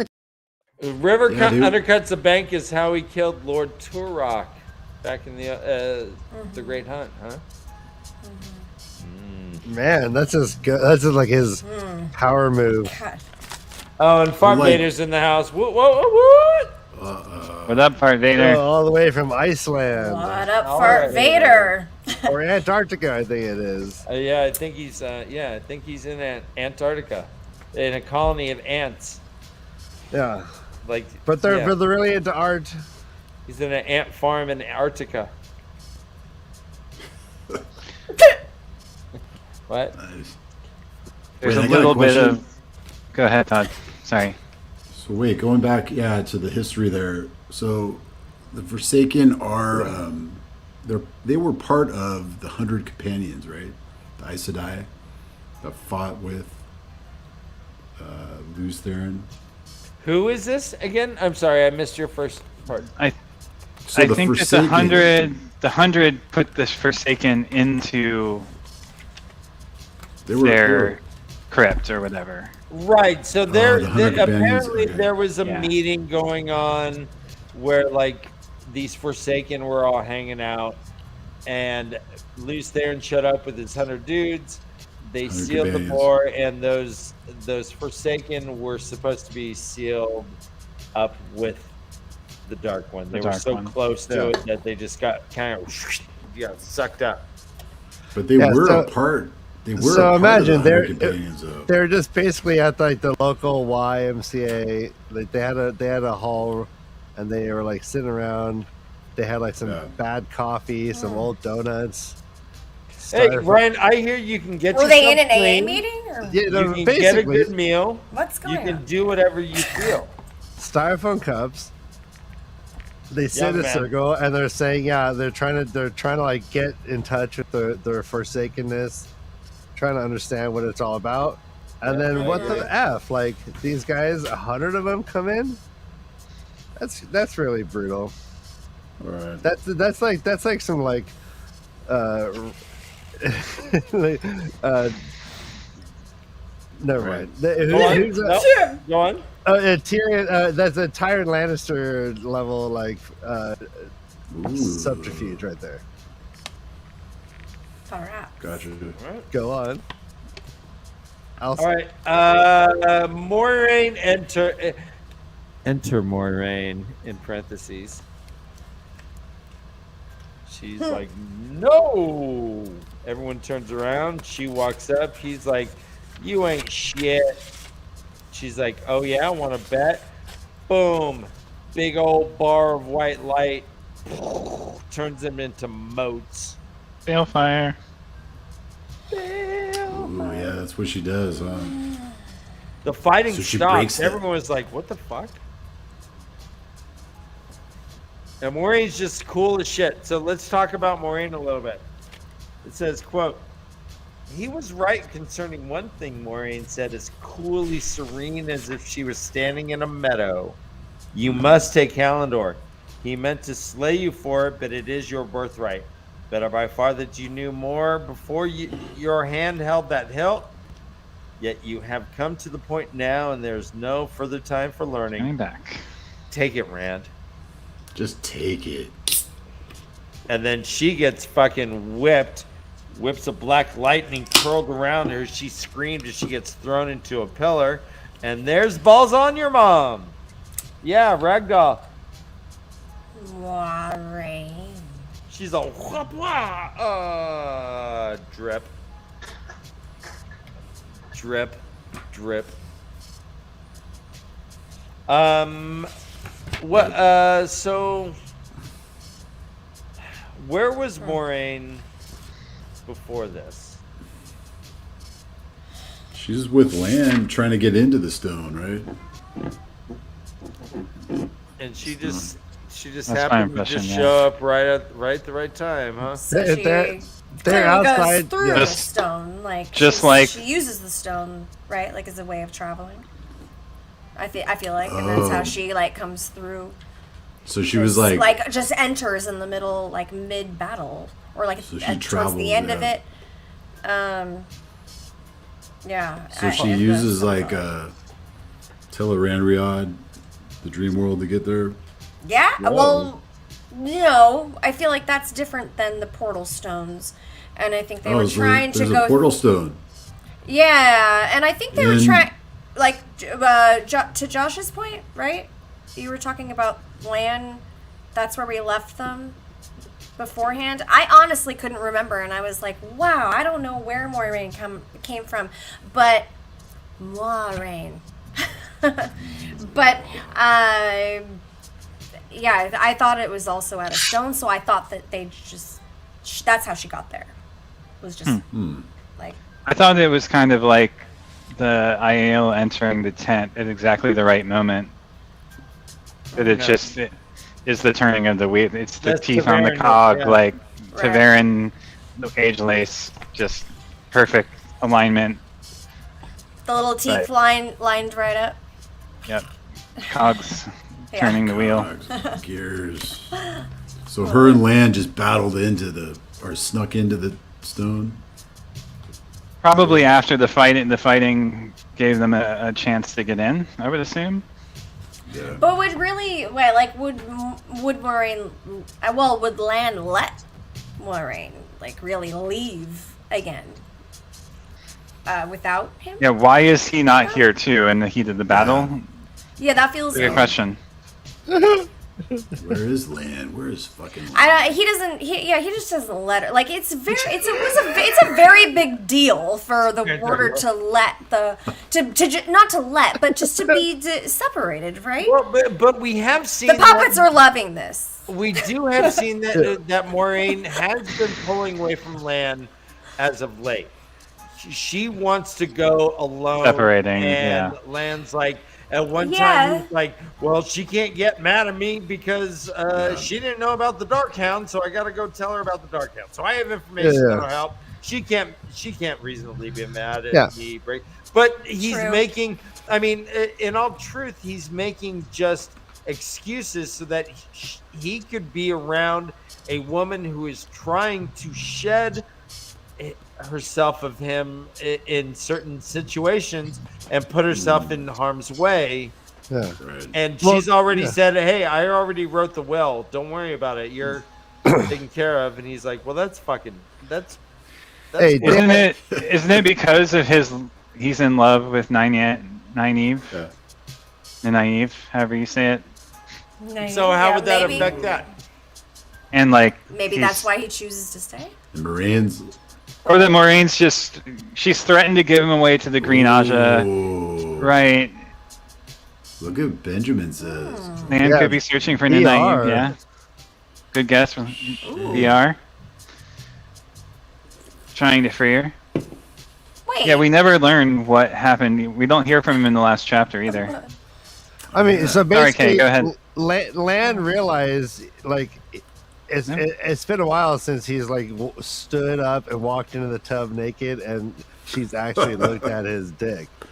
Like it used to be, she'd always look him up and down, but nowadays she's just looking to the. Brian, you're combining fandoms here. Oh my god, I'm sorry. Yeah, I think that's Fans a of what? different story. I mean, it feels like that's a different story. Yeah, it has nothing to do with a certain show that's on right now. Just a coincidence. Sorry, go on. So there was someone had commented that said Balal may be the different least story, maybe. effective Forsaken. You're right. We see. Well, he's obsessed with Kalendor, right? We see, but Moraine just comes in and blasts him to nothing. Yeah. And that's what she said she could do as long as he didn't notice her coming. Right. So he's gone, but the big baddie is Balls on Your Mom. Balls on Your Mom is here. She throws Moraine. Boom. And this makes Rand actually go for Kalendor. I want to talk Despite about his. So yeah, I mean, we glazed right over Rand's doubts. I think it's important that he has doubts about his fulfillment of the role of the dragon, but then in this moment in the fire of the furnace, he at the moment of death, he throws himself and grabs the hilt. I don't know. It's just there's something powerful about that. Right. He thinks that there may be the same wall that everyone else hits. Mm-hmm. He's like, am I just going to hit this invisible wall? Right. Yeah. That was really powerful, I thought. Yeah, and in some ways, maybe that saves him, Kay, right? He doesn't proclaim himself to be a false dragon or overly hold on to the role, but even until the last moment, he has his doubts, which in the end only makes him more authentic, right? And it made me have doubts, honestly, about reading it from this point of view. It was like I had doubts for a moment. I was like, wait, is he really that? He didn't this is not what I thought was gonna happen. So I mean, it's not anywhere close to what I thought and how I thought it would all play out. So yeah, I thought, okay, well, it could be total. I was doubting it too. So it was really well done in that way, I thought. Because he had me doubting it. Also, this character, just for a moment, but it was powerful. RJ brings humanness to the character of Rand, doubting himself in the last moment, in the just crucial. What do we think that Kalendor? Yeah, but then becoming, like Josh was saying, super badass. strong and just badass and just being like, yeah, I'm the Dragon Reborn, Rand al'Thor, that's me. Stop fighting. This is what we're doing now. This is me. The crucible of identity. Right. Right. Totally. Yeah. He reaches for Kalendor. This is Balsamon goes to attack him and says, quote, Balsamon's blow struck him as he leapt, struck inside him, a ripping and crumpling, tearing something loose, trying to pull a part of him away. Rand screamed. He felt as if he were collapsing like an empty sack, if he were being turned inside out. But then he grabs Kalendor, and then Kalendor just blazes. I mean, there's a whole paragraph about the effects that Rand has just by touching this thing. The one power is just a torrent. Whoa! What the fuck? Tell me what you are thinking about Kalendor, guys. Let's talk about this sword that is not a sword. I feel they talk about how it's the strongest Tangreal, right? Yeah, they ever forged. Right, that's ever been forged. So, Sangreal, right? Oh, Sangreal? Yeah. Yeah. So what does that mean? What can it do? What can it Sangreal versus Terangreal have a purpose that maybe doesn't reveal itself until the right person or in the right moment, right? What's the difference? between the Terangrial and the Sangreal. Is that the difference? I'm sorry. Is that what you're saying? I thought so. That's the difference between the two? Yeah. That the Terangrial you can use when you need to, and the Sangreal is you can only serve a use specific purpose when it needs to be used. Right. Yes?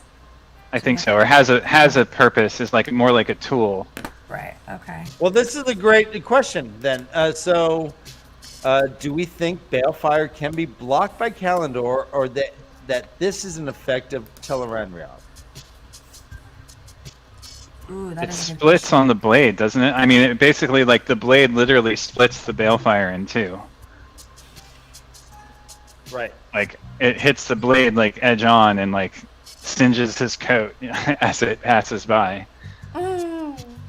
But we see this in the dream world, or this weird world that this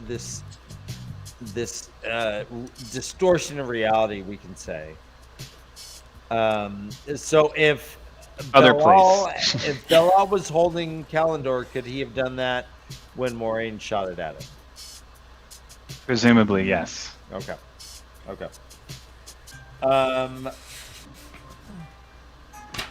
What is going on? It feels to me like the parallel between the Razor's Edge that Rand continually describes himself as being on is metaphorically, metaphysically, the edge of the blade of the one power that he is holding.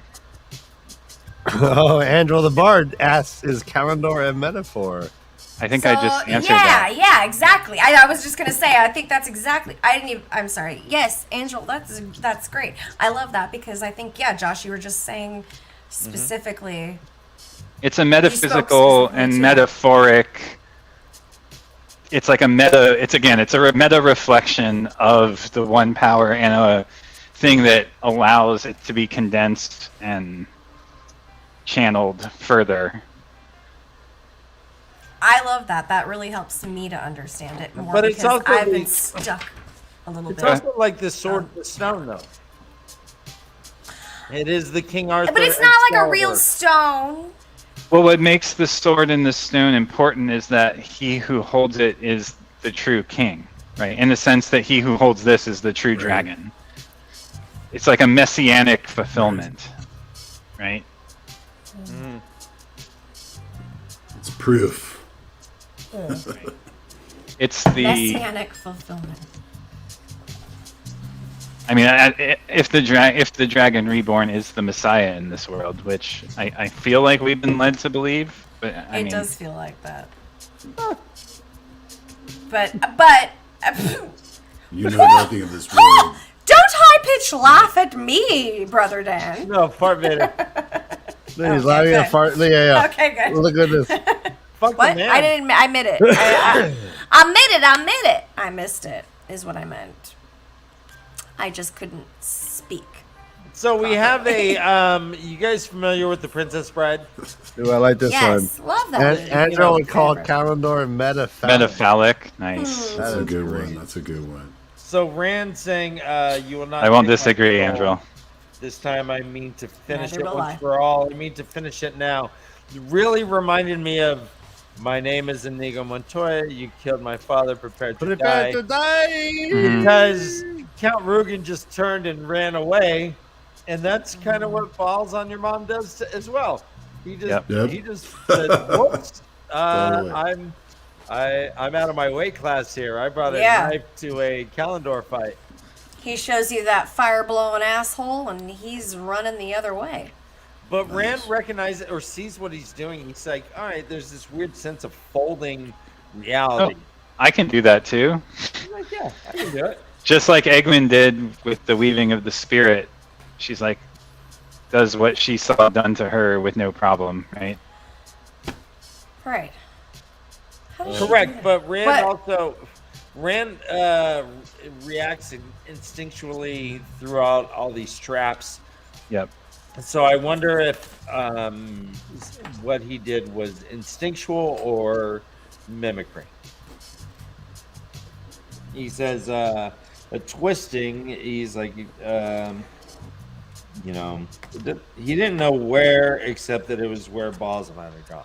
Rand reached out through Kalendor and twisted reality to make a door to somewhere else. He did not know to where, except that it was where Balsamon had gone. Yeah. Yep.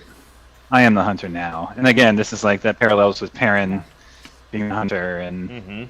Right. Yeah, we hunt, young bull.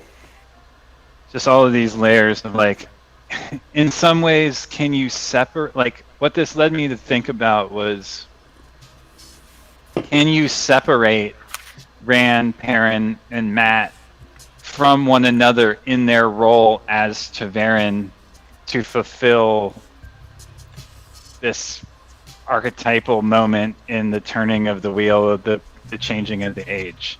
Or are they only able to do it as a unit? Like, could any one of them have been the dragon? Could any one of them have done it on their own? Or are they all mutually supportive and like a mesh of this thing that allows it to happen? I don't know the answer to any of those questions, but that was what it got me thinking about with all these parallels and like... I have questions about TAVERN-ness in general, and we learn through Robert Jordan that it's not necessarily a lifetime thing. It's when the pattern needs you. Needs you, right? So, excuse me. I think that Rand would have picked up some TAVERN along the way if it wasn't these two, you know? Maybe. Interesting. Maybe, yeah.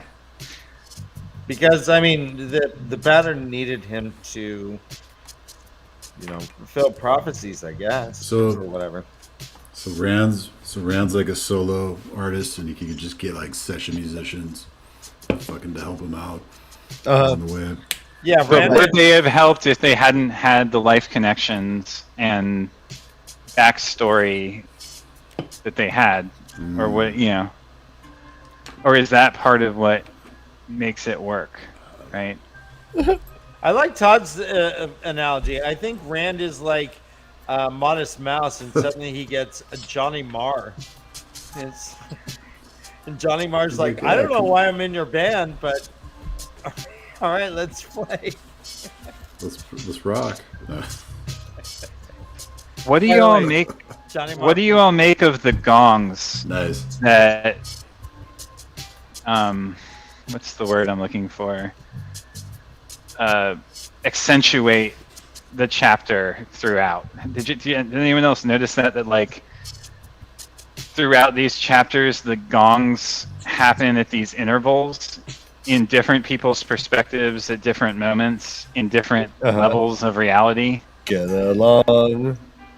Bang a gong. Well, we see that we see that one time Rand specifically hears Perrin's 3 bashings onto the door.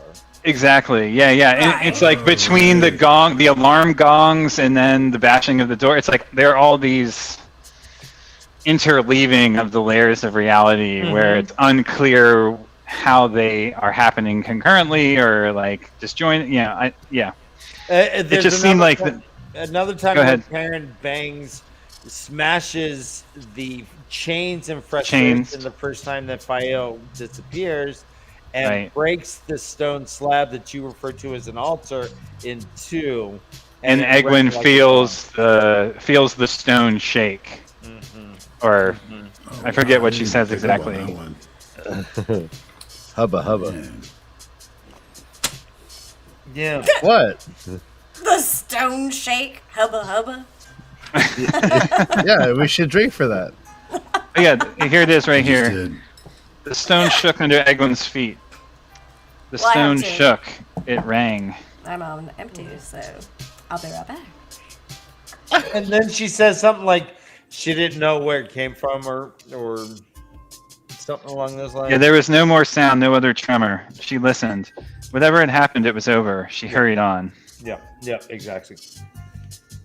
I thought it was like Matt's explosion that he did. Well, it happens all throughout too. But yeah, I think you're right. I think the explosion, the alarm gongs, and then there's these 3 that happen at the very end, which I guess is what you were talking about, Dan, where it's like Perrin frees Fael at the exact moment that Rand kills balls on your mom. Whoa, shit. I didn't pick up on that actually. So it says Rand was still in the heart of stone, but it was different. There were no men fighting there, no one but himself. Abruptly, the sound of a great gong rang through the stone. Then again, and the very stones beneath his feet resonated. A third time, the booming came, but cut off short abruptly, as if the gong had shattered. All was still. Mm-hmm. So look at this. What do you think about Dane? Dane Lee says the gong is also the explosion. That's what. Yeah. But when Egwin feels it, Data. But when Egwin feels it, she is in Tel'aran'rhiod. Tel'aran'rhiod, yeah. So I think that was her feeling Perrin potentially break the chains. I believe so as well. Yeah. And then this time Rand feels Perrin shatter the door, which is the 3 strikes, right? Right. So let's jump to Egwin. All right, Egwin Josh is in the dreamland and comes across. What's that? Oh. No, Josh, you're blowing my mind. Thank you. Yes. Josh is bringing it for the end of the year. End of I the love season it. 3. End of the season 3, everybody. Stuff Can I you had. believe it? Yeah. This is episode 62. Egwin had already put bind it up. Joya. Pump it up. Joya. And she comes across, she's looking through the cells. She's like, well, this is crazy. No one's going to dream that they're in a cell. They're going to dream they're on a vacation in Cancun or something, right? Tanning in Tanchico or something like that. So instead, so she's walking through the cells and she sees flicker emotion. Someone is drifting off to sleep, and what do you know? It's Emiko Nagoyan. AA. Amico Nagoyan. She throws her air and spirit at her, and then she stills her, or at least shields her. But she's not quite all the way into the dream.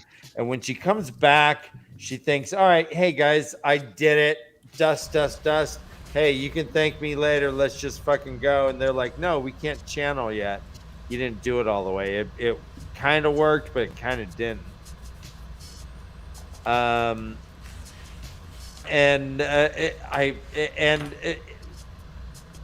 Emiko is very faint and distant. She's not all the way in the dream world, perhaps, and so maybe. So why isn't that where is that? I don't know. This is a leading question. Well, Objection. she's apparently toying drowsily with one of the stolen Terangrial. So yeah, I mean it does sound fishy to use one of our common references. And a lot of the Terangrial are dream Terangrial, correct? Yeah. Yes. I feel I'm not sure. I hadn't thought about it until now, but as I'm reading through it, it does seem odd. Josh, Todd, anything? I did underline the flicker moment. Something flickered. Not that it was a flicker moment, but that something flickered ahead of her, and it felt important. So I underlined that. It said, "What flickered? The stone or the portal or what?" Well, I think that's it's a callback, isn't it, to the flicker? I felt like it was. Yeah. Did you think? I know that's too? something. Yeah, I thought. I mean, that's what I wrote it down as. It's parallels of the flicker. I mean, it's like. Okay. I feel like this is maybe yet another finger pointing at what that was that they experienced traversing the ways, and how that's connected to the Tel'aran'rhiod. Yeah. Potentially, I don't know, but yeah, I felt that way too. All right, I agree. Yeah, I'm glad you guys picked up on that, because when we see flicker, A lot of times it is well, I won't say a lot of times, but in this instance, it is this person slipping into this separate world as we know it. And they say it a couple times, they say flicker just ahead of her, and then the image flickered into being again, then was gone, and then eyelids, fluttering. That's not flickered, but but it's just this same consistent feeling of inconsistency within the world. I love that. Like, it's not exactly metaphor, but it's like order it's repetition like, on orders of representation, like the fluttering of the eyelids versus the flickering of the image, and beautiful. Well done, at least. I thought so too. It leads into that also with slender neck and pale, which I thought were just good images of things just disintegrating into not as powerful of an image. But nice. Well, she wakes back up and she's like, "Yep, we're all good to go." But what you do with people in the dream world lasts, but what you do with doors doesn't. So she opened the door and said, "All right, wake up!" Boom, and the door's still locked. But they are, and the shield is kind of still there, kind of not. Fuck. Egwin's like, "All right, I'm gonna go back to sleep. Give me some NyQuil. That always knocks me out. Give me you got some indica, maybe." I thought it was important too that she was able to just step out of the dream world this time, which she had been struggling to do, but this time she just boom, it's bam. Steps right out. I guess she had done it once before, but she's a pro now. Yeah, exactly. And then we jump to Matt. Matt is in the cells area. He walks in. He sees all kinds of a drinking obligation here, Ryan. I'm sure you'll appreciate this. Quote, whips in different sizes and lengths, different thicknesses with different numbers of tails. Hubba hubba, that's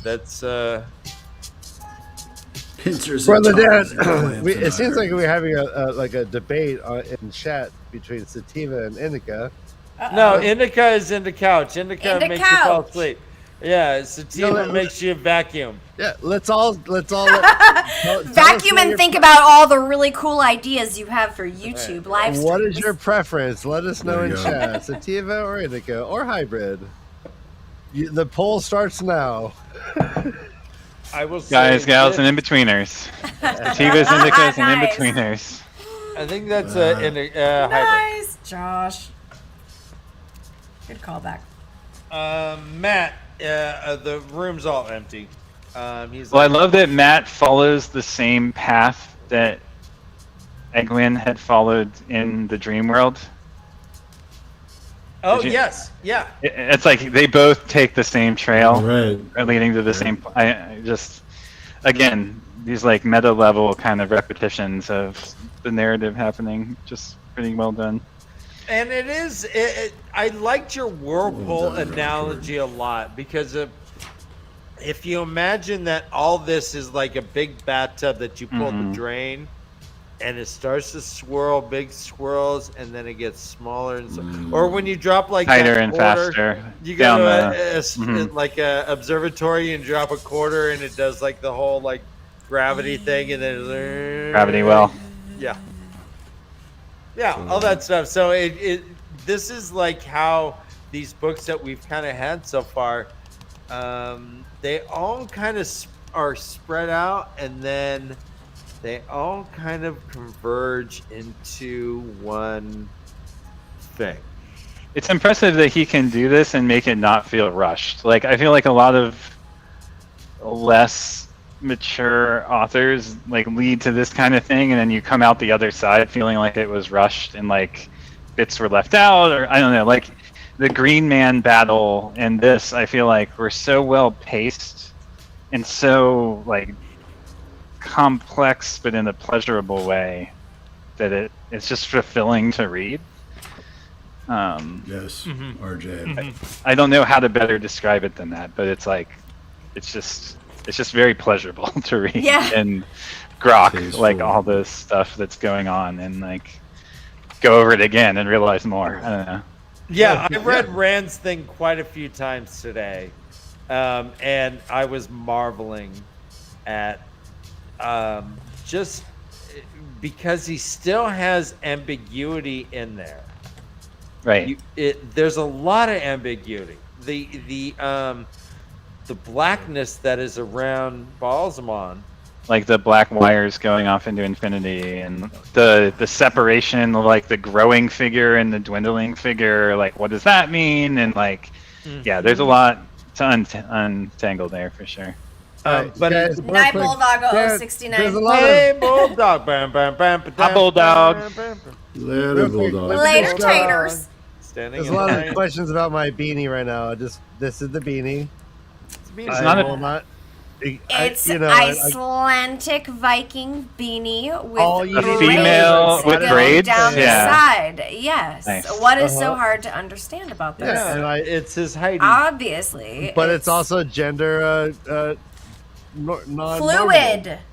It is fluid as fuck. Is fluid. Yeah, So, so I think Your chest enjoy hair this? looks like you drew a Brillo pad. so. Anti-lock braking system. It looks down like there. it could clean a pot. fun. Yeah, and Wait, it he looks like- can.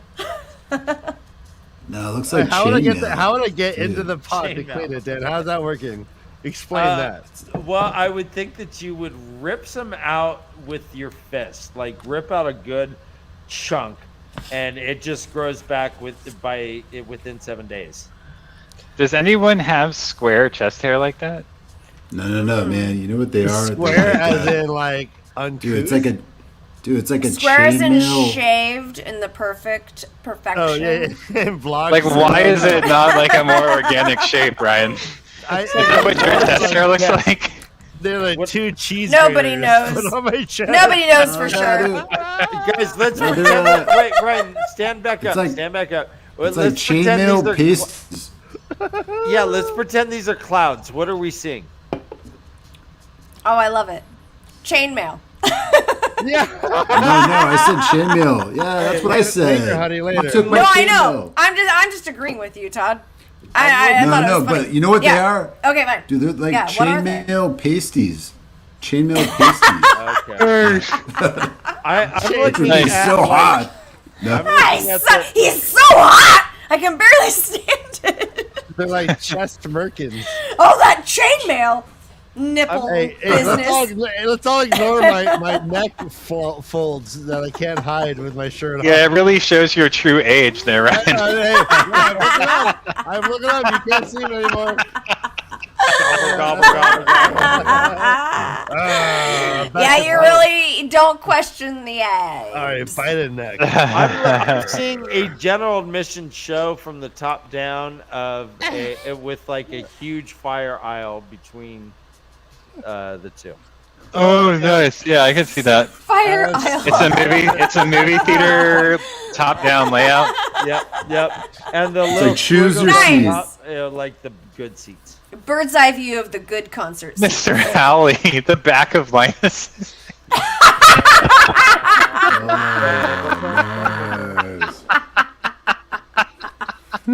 Holy That's a good one. Lord. Mr. Howley got Joshua to laugh for a somebody solid 10 seconds. I just want to got point my that pants out. back. That's awesome. Job well done. I fucking found that homeless dude. I tackled him. I got my pants back. Yeah. I did. Yeah. Right. There's a whole backstory. I won't tell you about it, but yeah, that's how I got him back. That homeless dude Only on was the just Yeah. wanting some shorts for the weekend. And okay? think about how slow that Everybody homeless dude was wants for some shorts. a legless puppet to be able to tackle him. He returned them. That was nice. It must have been one I'm small looking homeless for person. the silver lining. Yes, he wanted shorts. for the weekend. Then All he right. gave them back. So Matt sees Amico. Guys, if you're looking to save 20% on insurance, call Amico. Yeah, Amico. Oh, Amico. I'm sorry. So they call. So she's Nice. sitting on a bench. Amico all frozen. Nagoyan? She's all. I wish I had a And face. Sandar's like, "Yo, that's one of them mean girls." And he's like, "Oh, well, I see a key. Let me just yoink." Opens it up.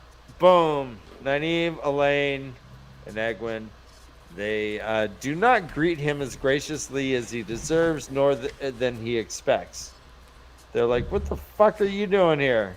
I love how he lives up to their, like, whatever the platonism was of men never come. Men say that they'll come and help you, but they always arrive too late because you need them when you ask for it. But then he's there like before they've asked, and they're like, "Fuck you, Matt. What are you doing here?" Which is funny because I've read that most men come too early. Well, Matt sure did. Right, you know my Orgasm joke. gap. Look it up, people. Ejaculate? More like ejaculate early, right? Matt wonders if he could deflect a ball of fire with his quarterstaff. Again, like just so classic Matt. Right. He's like, wait, I could do that, right? I could do This that. quarterstaff. He So comes this in. quarterstaff is enough, right? Mm-hmm. Dude, his quarterstaff. So is- Matt yeah. comes in. He's all agitated. huge. His adrenaline's high. He's sneaking around. He's like, "We gotta get the fuck out of here. Pack your fucking things. Let's fucking go." She's like, "Watch your language." He's like, Burn Wake- me. Fuck. They wake up Wayne. She's like, "What are you doing here?" He's like, "Jeez, Came to bloody rescue you. You literally said that as I looked at that sentence. It was just really funny. Yeah. Nice. And the accent and everything is great. Well done. Sandar appears to have been. He was given an offer he couldn't refuse. I guess it says, "Quote: The one with the many honey-colored braids spoke to me, and I had to do it." And she said, "Leandrin has vile tricks, Master Sandar. Perhaps you're not entirely to blame." So Nynaeve, we can apportion guilt later. Right. Don't worry, I won't forget about this. I got my eye on you. Right. Yep. Right. Right. I mean, yeah. So his last name is Julin. No, his last No, name it's is Sandar. Oh, his first name is Julin. Yeah, like he's already got to live with a very unfortunate name. Like they should. It's so obvious what happened. Julin Sandar. I was so not in it. Yeah, read into that what you want. I was not in it. And you said, "I'll apportion guilt later." Like, fuck you. Fuck you. You just fucking saved your ass. Fuck you. So what do you think happened to Mr. Sandar? Let's just call him Mr. Sandar. I think he was I forget what the terminology is that we've used, but the same thing that the Forsaken did to the Queen. Morghese. Morghese, thank you. That Gabriel did to Morghese. So like he Yeah. does a spell, like a spell type thing. I like this. I like this comment. Imagine Princess Oh, Leia so when Luke good. Skywalker said, "I'm here to rescue." I Yeah, was that's totally kinda- picturing that when I was reading it. Yeah. Ooh. There's a lot of hey! Star Warsy stuff in here. She's like, "You're a little short for a stormtrooper, aren't you?" Right. Well, and did you ever Anyway. see the Family Guy one? Where she's like, No. "You're a little fat to be a stormtrooper." He's like, "Well, go ahead and die, you bitch," and walks out. Walks away. Brother Dan. Yeah. First off, I just want to officially say I'm not into the use of bitch. Let's just I'm trying, I'm calm trying. down. There's some bitch. Let's all like calm down. I'm on the trying. bitch. But, Compulsion. That's the word I was looking for. Okay, so yeah, I was gonna say, have we heard? I This think word Julian was compelled Okay, so to. yeah, it was compulsion. Yeah, But I was quoting the line, right? Oh, Village Mattress. Thank you. Exactly. It was in the Family Guy. It was. It was. No, I hear you. Yeah. I mean, I won't quote Hitler Yes. online live either. Like, let's just move on. Just because you're quoting Jewel. doesn't mean shit. Okay, yes. Anything else? Let's get it out. It's the end of the book. What else, right? Whoosh! Let's do it. Who's Josh pulling is too Calendar negative. here? Out of these Todd covers his 5, mouth huh? too much. Who's gonna I'm pull too Calendar? negative. Todd's what? Todd covers his mouth too much and doesn't talk enough. Kay is not can't confident. get a word in in her edgewise. opinions. Let's Jesus. go, brother Dan. You're the best fucking host ever. You're the hostess with the mostest. You You are killed the it when hostess you're with the alone mostest. on Sunday. You You are did. more capable. Bring it home, you're the most Dan. capable puppet this side of the Mississippi. Dan, That's you are dozens fucking of amazing. puppets. Yeah, you're amongst the best dozens.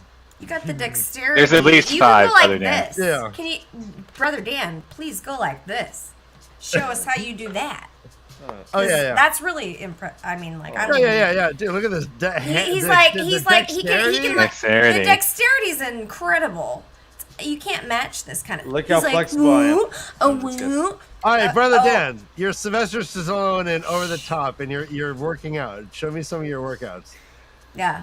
Well, you know, I just work on my thumbs, you know, because once you get your thumb over the other top, then it's guaranteed win. So, you know, I'm just trying to get that big truck. That's all I want to do is get that big old truck, you know. So I work out to just like make the other guy's hand touch the mat before my hand touches the mat.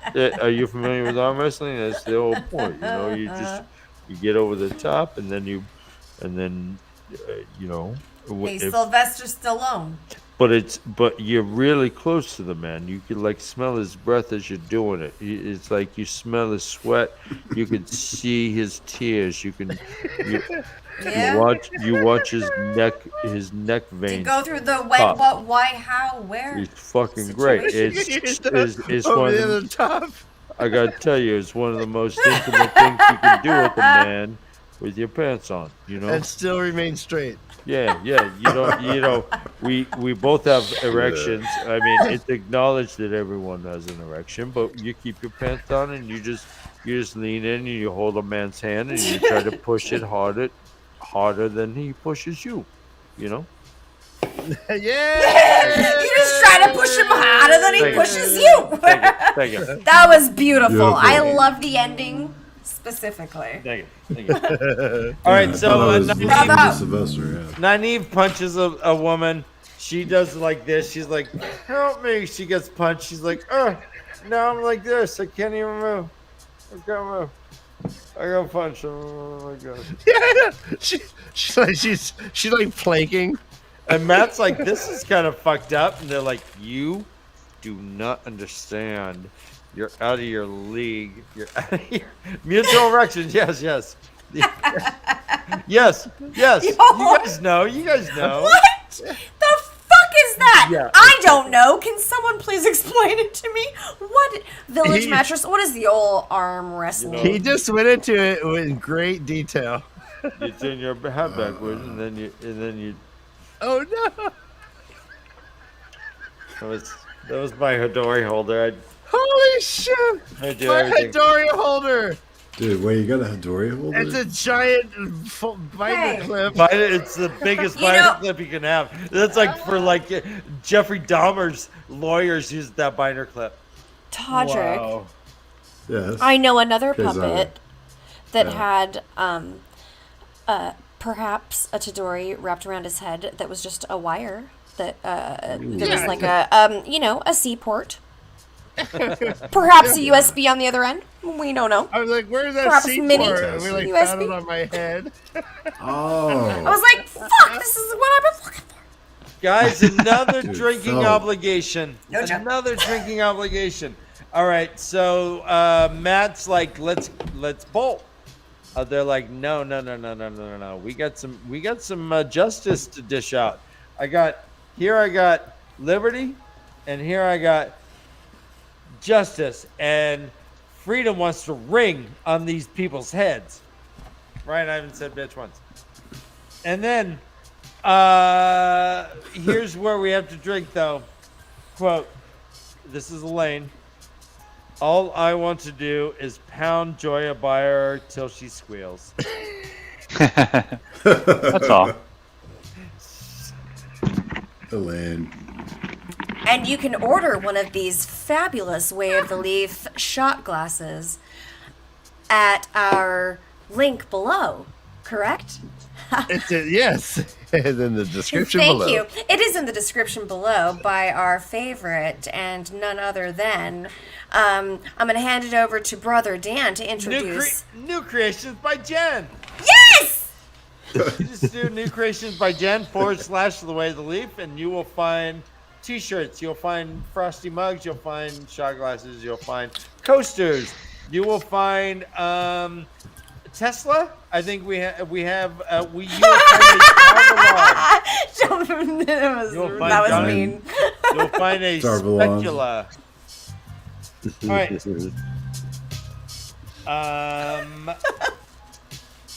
So Matt's like, I'm leaving. I'm leaving now. I did my job. Bye. And they're like, okay, bye. And they go the other way, and Matt's like, all right, I'm going with you. I didn't come this far to see him die now. But he's no bloody hero, right? Yeah, what is he if he's not a bloody hero? That's what I wrote. Right? He's a scabby hero. But what is Rand? Rand is not feeling like such a hero to me right now. Well, Rand, he is in the heart of the stone. He's hearing the gongs. He's chasing after. And here is where he is just inundated with all sorts of, like, crazy traps. Myrddraal and Trollocs jump at him. He just turns them to mist. Flames reach at him. He smashes the fires flat. There's more. Water fills the halls from top to bottom. He made it air again unknowingly and ran on. Suddenly the air gained weight until it seemed every inch of his skin supported a mountain. But before he was crushed to nothingness, he chose tides out of the flood of power raging through him, and the pressure vanished. There was the air became solid rock, all this stuff. He made right without being aware of how. Vaguely, he knew that in some way he had brought things back into natural balance. Boom. That's the line right there. All right, so what does that tell you, Todd? In case that I said The Way of the Leaf. Yeah. He just unknowingly has a nature to bring things back into balance. And he doesn't even know it. He just does it simultaneously. Like, I don't know. He's chasing, and all these things are happening, and he's just. I think the line was like instinctually and without thought, he would just correct or minimize whatever threat was in front of him. There were hundreds of Trollocs in Myrddraal, and he just vaporizes them. So he knows how to do this without knowing how he's doing it. Kind of like Right. he's been Like, here before. Right, like he's been here before. Like I keep feeling like it's a reincarnation situation, or like some sort of like gene that's been passed down or around, I guess, generations, which just makes them all like incestuous or themselves again, right? So it's a weird concept, and I'm trying to grasp it, but That got weird. Well, I we know. learned. Don't we learn that the IL are the people of the dragon in the next chapter? I mean, Yeah. he is the dragon, and he has this instinctual knowledge. It says he could not even begin to imagine what it was that he did. The one power raged inside him till he barely knew himself, till he barely was himself. So what was himself almost did not exist, right? It's like the burning away. This is the crucible of identity again. It's like the burning away of all that was Rand in the emergence of the dragon.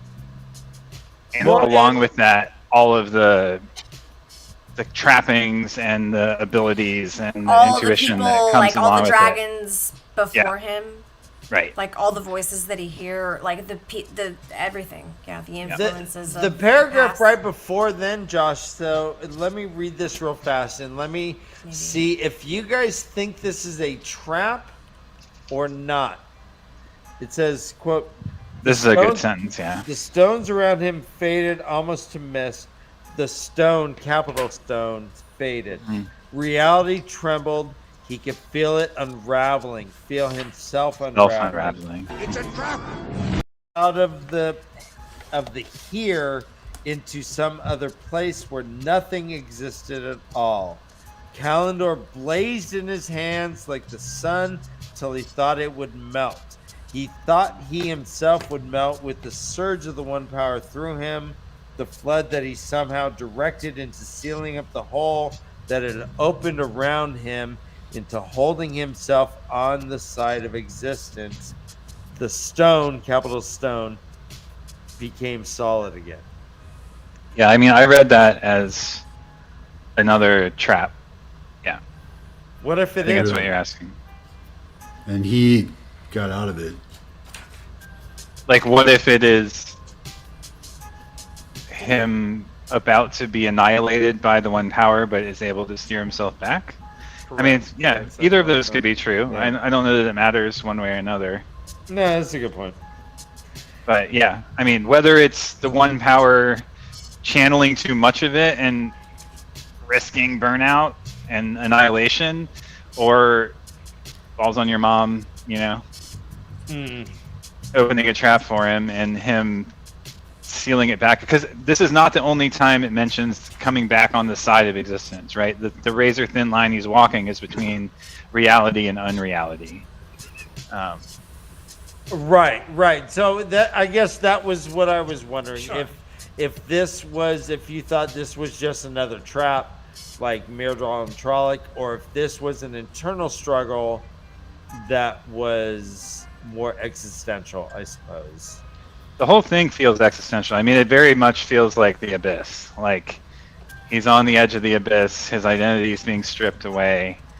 He's becoming this archetypal mythological character, fulfilling history, like being filled by history, like Kay's saying, of like all the past dragons and their knowledge and that which came before. Right, with no choice in the matter. I was about to say, is he expressing free will in this moment during this fight? Fuck. Yeah, He does. right. I'm not good. I don't know. Fuck. I mean, it's like, you are destroyed. Rand shouted. Kalendor spun in his hand. I don't know. I feel like there's a bigger, larger power that is controlling things at this point, maybe. And this whole TAVERN-ness is very strong. So, Yeah, what is so that? what? Yes. Yeah, so, I'm gonna I have cop some out. weird thoughts. well, this whole idea that he knows what he's doing shit and he has no idea, and he's admitting, Yeah. like, I don't know what I'm doing. Like, what is happening there? Well, here's what he does at the end, and then we'll talk about it. It says, Well, Josh brought up TAVERN. "You are destroyed," Rand shouted. Kalendor spun in his hands. Its light roiled the darkness, severed the steel black lines around Balsamon, and Balsamon convulsed. As if there were two of him, he seemed to dwindle and grow larger at the same time. "You are undone." Rand plunged the shining blade into Balsamon's chest. Wow. It goes on. Stick the knife in Balsamon the beast. screamed, and the Sexy. fires of his face flared wildly. "Fool," he howled. "The great Lord of the Dark can never be defeated." Rand pulled Kalimdor's blade free as Balzamon's body sagged and began to fall, the shadow around him vanishing. The And suddenly- shadow around him vanishing. Right, so he stabs him with Kalimdor. Not Burns with him out. his fire sword. Right. But before that, well, yes, but he also says that he can't be defeated, and he screams out, "Aid me!" And I was like, "What the hell is he doing? Aid me?" Yeah. Who is he screaming to if he's the Dark One and we're watching Rand kill the Dark One? Then Well, we've already been set up to think to know Right, it's like- not the Dark One by Bilal questioning him, right? I mean, yes. Well, Yeah, Kate, but- to your point, it says it goes on to say, some of the darkness shrouding him drifted into his hands, formed into a ball so black it seemed to soak up even the light of Kalimdor. Sudden triumph blazed in the flames of his eyes. Now, there is. What does that mean? No, let's stay with this. So, what do you? I Who am, was yeah. he yelling to? What aid was he inquiring?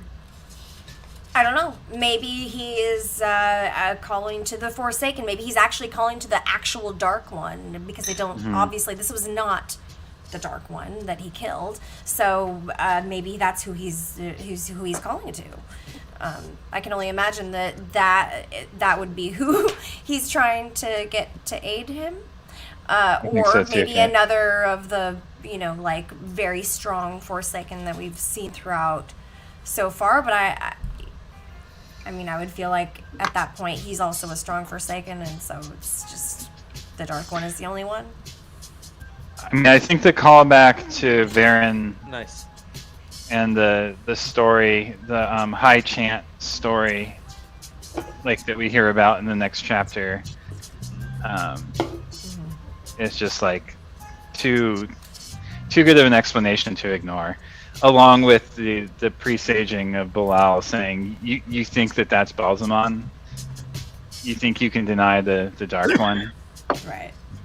You know nothing. You know nothing. You Which know is always nothing, great. Jon Snow. Boy. You know nothing, Jon Snow. Yeah, that was good. And Lan says that. You know nothing of this world. Now, this idea that he said, aid me, and you think that he is calling on the Dark One, right? Are y'all in agreement that that's what he was doing? I think that's what Yeah. I could be doing. Todd? Yeah.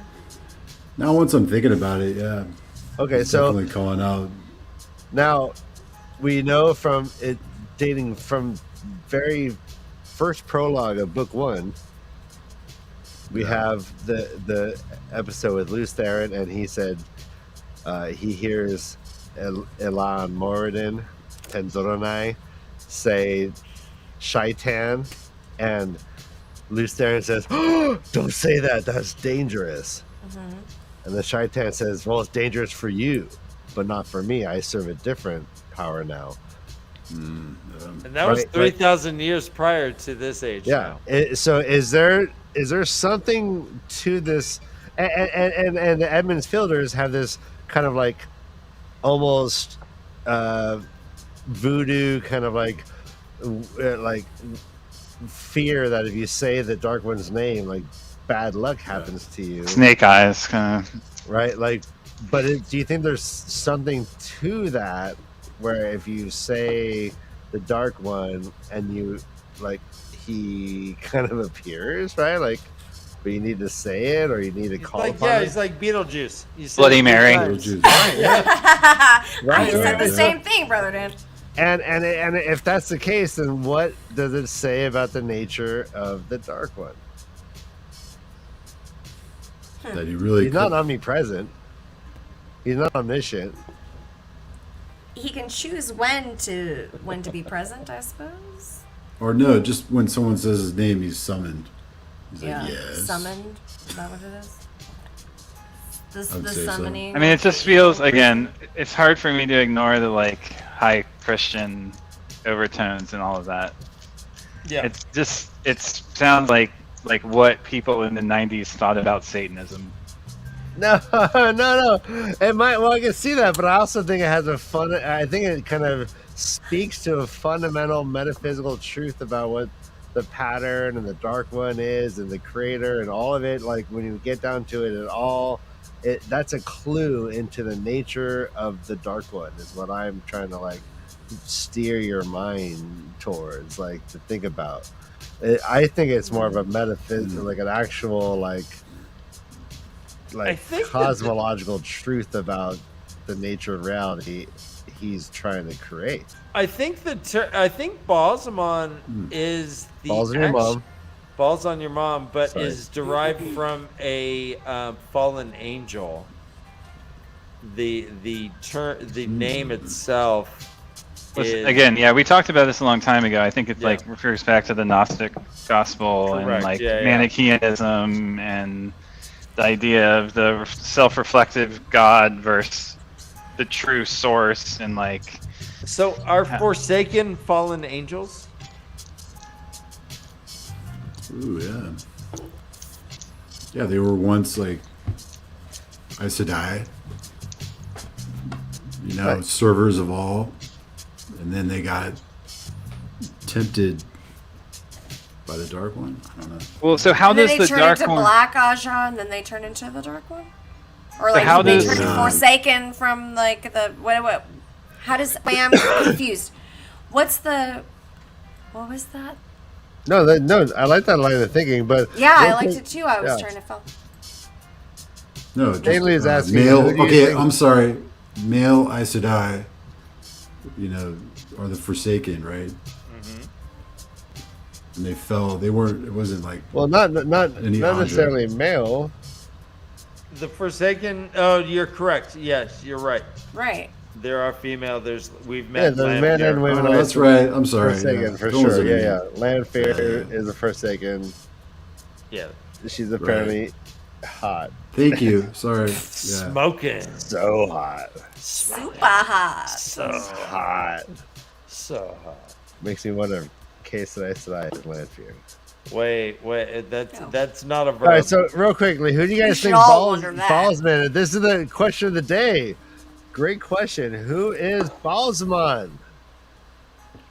Well, it's interesting. Or who was Balsamon? Rand is convinced that it was the Dark One. Moraine says, "Don't be a fool. The Dark One isn't a person. It's not going to die in front of you. That's silly." But I think Balsamon is still. I don't know that I'm convinced that it's not the name of the Dark One necessarily, and that it could what's be. Interesting about that, exactly that point, the name Balsamon. I was reading about it like in the chapter, and it's believed to be the Dark One's name in Trolloc, or the Trolloc tongue. Yeah, the old Trolloc tongue. It's believed to be the Dark One in Trolloc tongue. Well, let me toss reading this that the out other there. day, and I was like, that's interesting that Robert Jordan chose to put believed in the glossary of the definition of That's Balsamon. funny. Yeah. Let me toss this out there. So we know that there is an avatar for the dragon. The dragon, we don't know. I mean, I'm not going to make assumptions, but we have the avatar that is the dragon. Could Balsamon be the avatar for the other side? Yeah. Wait, I'm sorry. Say that one more time. Like the other side of the Dragon Reborn. Right, the counter. Yeah, and I think we talked about this like a really long time ago. Which like is, it being a female half or something? Well, not necessarily female, but just counter. So we have the white and the black of the Aes Sedai symbol. I mean, my question is still, is it necessarily bad for the Dark One to break the world? Good quote. Right? That is the fundamental question I still am left with from reading the text, like, we assume that's the case because of the mythology of the world and the way that it's portrayed and the perspective that we see from the education of the characters. But maybe the breaking of the world is the thing that needs to happen. Maybe. That's a solid. In order to free people from sin or free people from, again, I think like the idea of fundamental sin, the original sin, and all of that, like, ties back to the taint on the side in, and like. It seems like the goal for some of these is to not break the world, but to break the wheel. So is that a noble cause as well? To free people, if you look at it from the Buddhist perspective, freeing people from the cycle of death and rebirth is the goal of the Well, not of the Buddha. Dark ones. But if the wheel repeats, if reincarnation evolved beyond it, right? But if reincarnation is what's going on here, and people are just being churned and churned and churned through the wheel of time and suffering and dying, then breaking the wheel frees them from that and is ultimately the most empathetic act. I mean, that's what there's a solid argument there, I think. So this is the source of life. This is what the creator, in theory, has created. He created this wheel that weaves this pattern. But the creator, which creator? The ultimate source or the self-aware creator who is the hidden dark god? And again, that's where it goes back to, if you look at Gnosticism or Manichaeanism, the idea of Yahweh is that he is the jealous God. And that jealousness is what perpetuates suffering, death, and original sin in the world and the need for a Satan. But is the alternative better? Of freeing people from the cycle of rebirth? No, breaking the entire if it means that souls go on to some form of non-suffering after they die instead of being reincarnated, absolutely. Okay. I mean, it seems like the Dark One just wants to break Josh up is with a dark friend. Josh is a bad 100% girl. dark friend. No, probably. Tadori, go on. Go ahead, Todd. Sorry. I lost my train of thought. The Dark One wants to break up with who? Yeah, maybe he wants to break up. He's in a bad relationship with just reality, and he's like, wait a minute, is there something else? Follow me, and I'll hopefully lead you to something, but I don't know what it is. Eternal sunshine of the dark friend mind.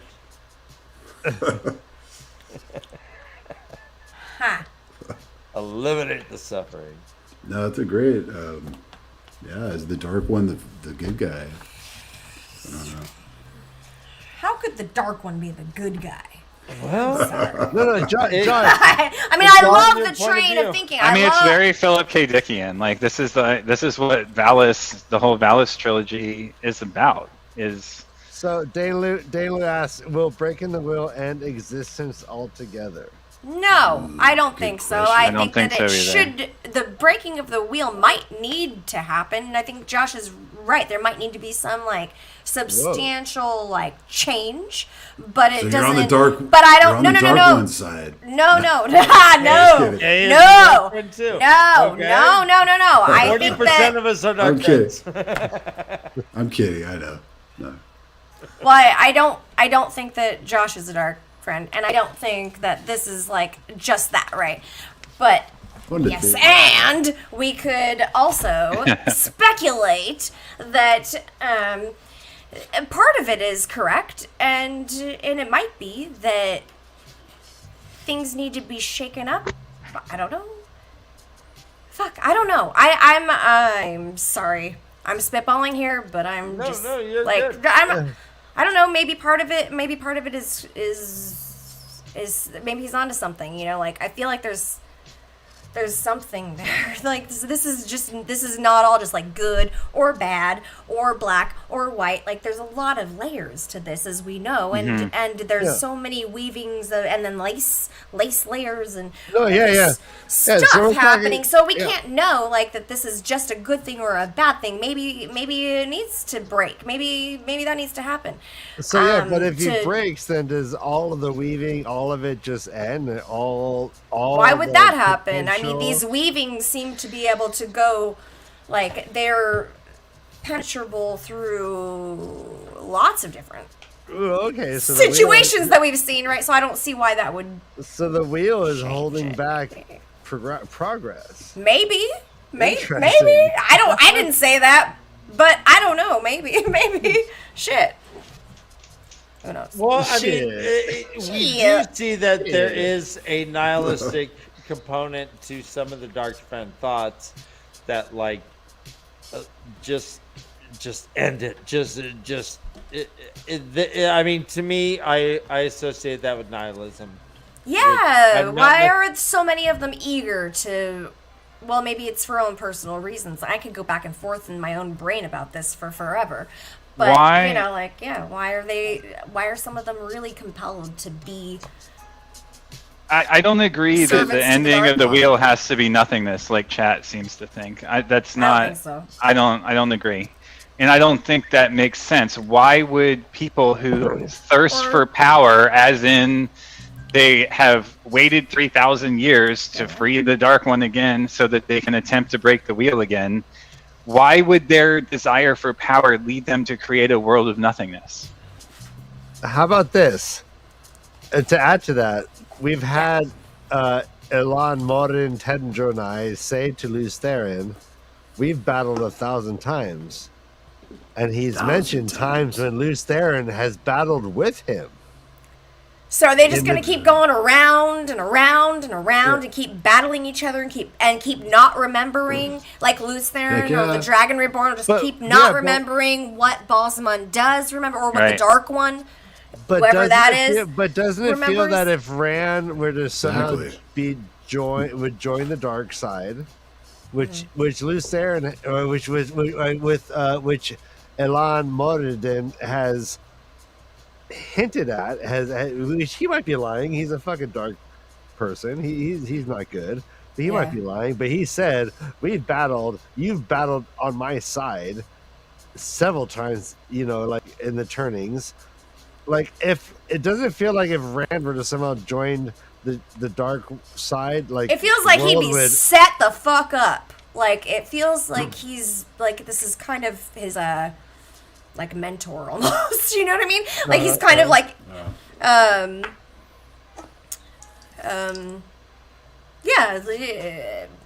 When you put it that way, it feels very much, well, and throughout it just kind of feels like, it felt already like something has been amiss here, and now it really feels like there's just something's not good and about to happen. And I wouldn't be surprised if Josh is totally right. I'm probably totally wrong, because the book is written by a Western imperialist Christian, and so it's not gonna have a non-linear world. Like, I'm sure that how the book ends is not the way I imagine it to be. All I'm saying is that there are other philosophies of viewing the world besides the one that requires the wheel to continue turning, and that to be a good thing.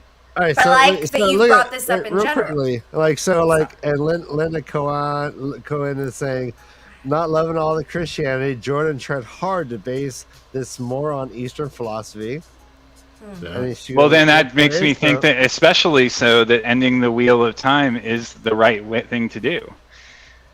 That is the freeing from the cycle of birth and death that the Buddha and other Eastern mystics taught. I happen to very much agree with you, Josh. No, yes, and I think that is that. I thought it was acceptance of the existence of the wheel that added to the feeling of nirvana.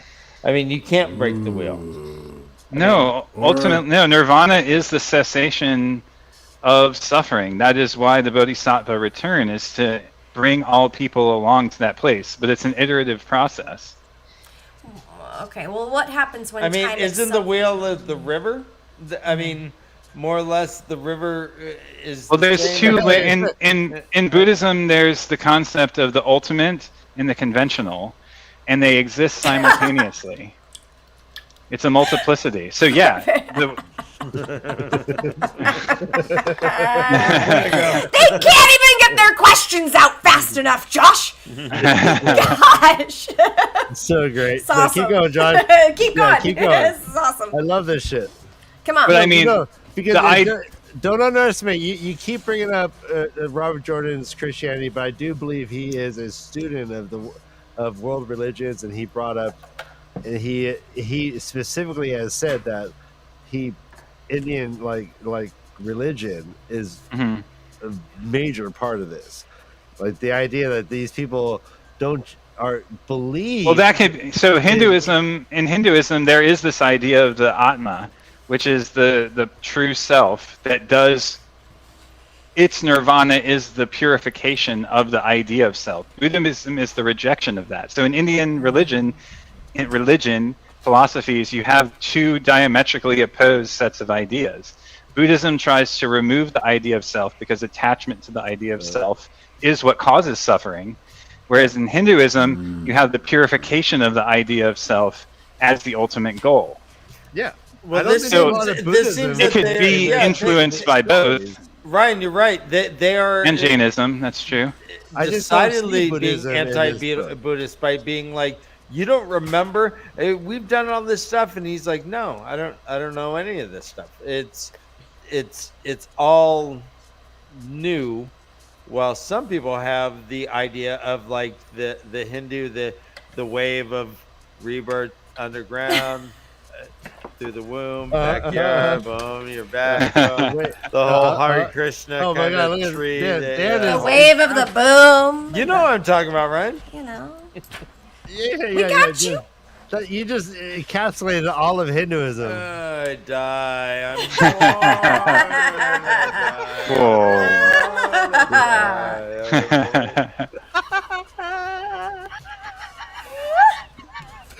And now Ryan dies. That's exactly. That kills me. That's exactly. And then I reborn you.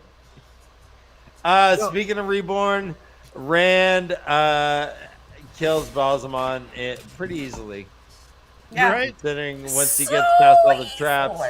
And he didn't even know how he did it. He's like, well, I guess I killed him. Yeah. He's like, Rand, yeah. Rand pulled Kalendor's blade free as Balsamon's body sagged and began to fall. The shadow around him vanishing. He's like, he's back in the stone and everyone's fighting again. Moraine's fucked up against a pillar. He's like, wait a minute. I got this sword. He's like, ladies and gentlemen, can I have your attention? I have an announcement to make. Yeah. You guys want to hear this? Stop. Vroom. And lightning shoots out. Literally shoots a fucking bolt of lightning. Yeah. Yeah. He's all, let me introduce myself. I am Rand al'Thor. Yeah. I am the Dragon Reborn. And everyone just like drops to a knee and goes, the dragon is reborn! The dragon is reborn! The dragon! Hi ho, the Dario, the dragon is reborn. The farmers. Wait, what about Rand's thoughts though, right here? They're important. I agree, Todd. Read that. Yeah. This is really important. The last three sentences. No, I will end the breaking.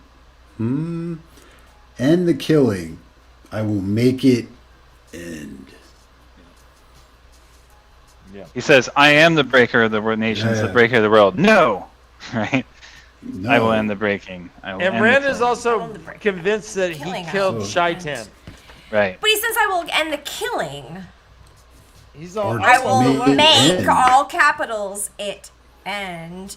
All right, but I will make it end. But I think we're missing something here. I will make. No, it's going to like what everybody's talking about. Make it end.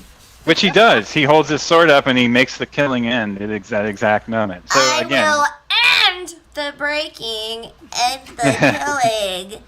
I will make it end. Yeah. Yes. No, it's perfectly. This is like what we've been talking about the past. Why are you not reading these books? I'm really good at narration. If you didn't know, I like anybody looking to hire, might be available. I don't know. Talk to my people. So the tier wakes up the next day. They all had fucking dreams. They're like, yeah, I dreamed that Rand fought balls on your mom. I don't know either of those names, but I dreamed that nonetheless. They look up at the Stone of Tyr. There is a new banner flying atop it. It is the sinewy dragon of the banner of the dragon, the flag that we assume that Rand found at the eye of the world, right?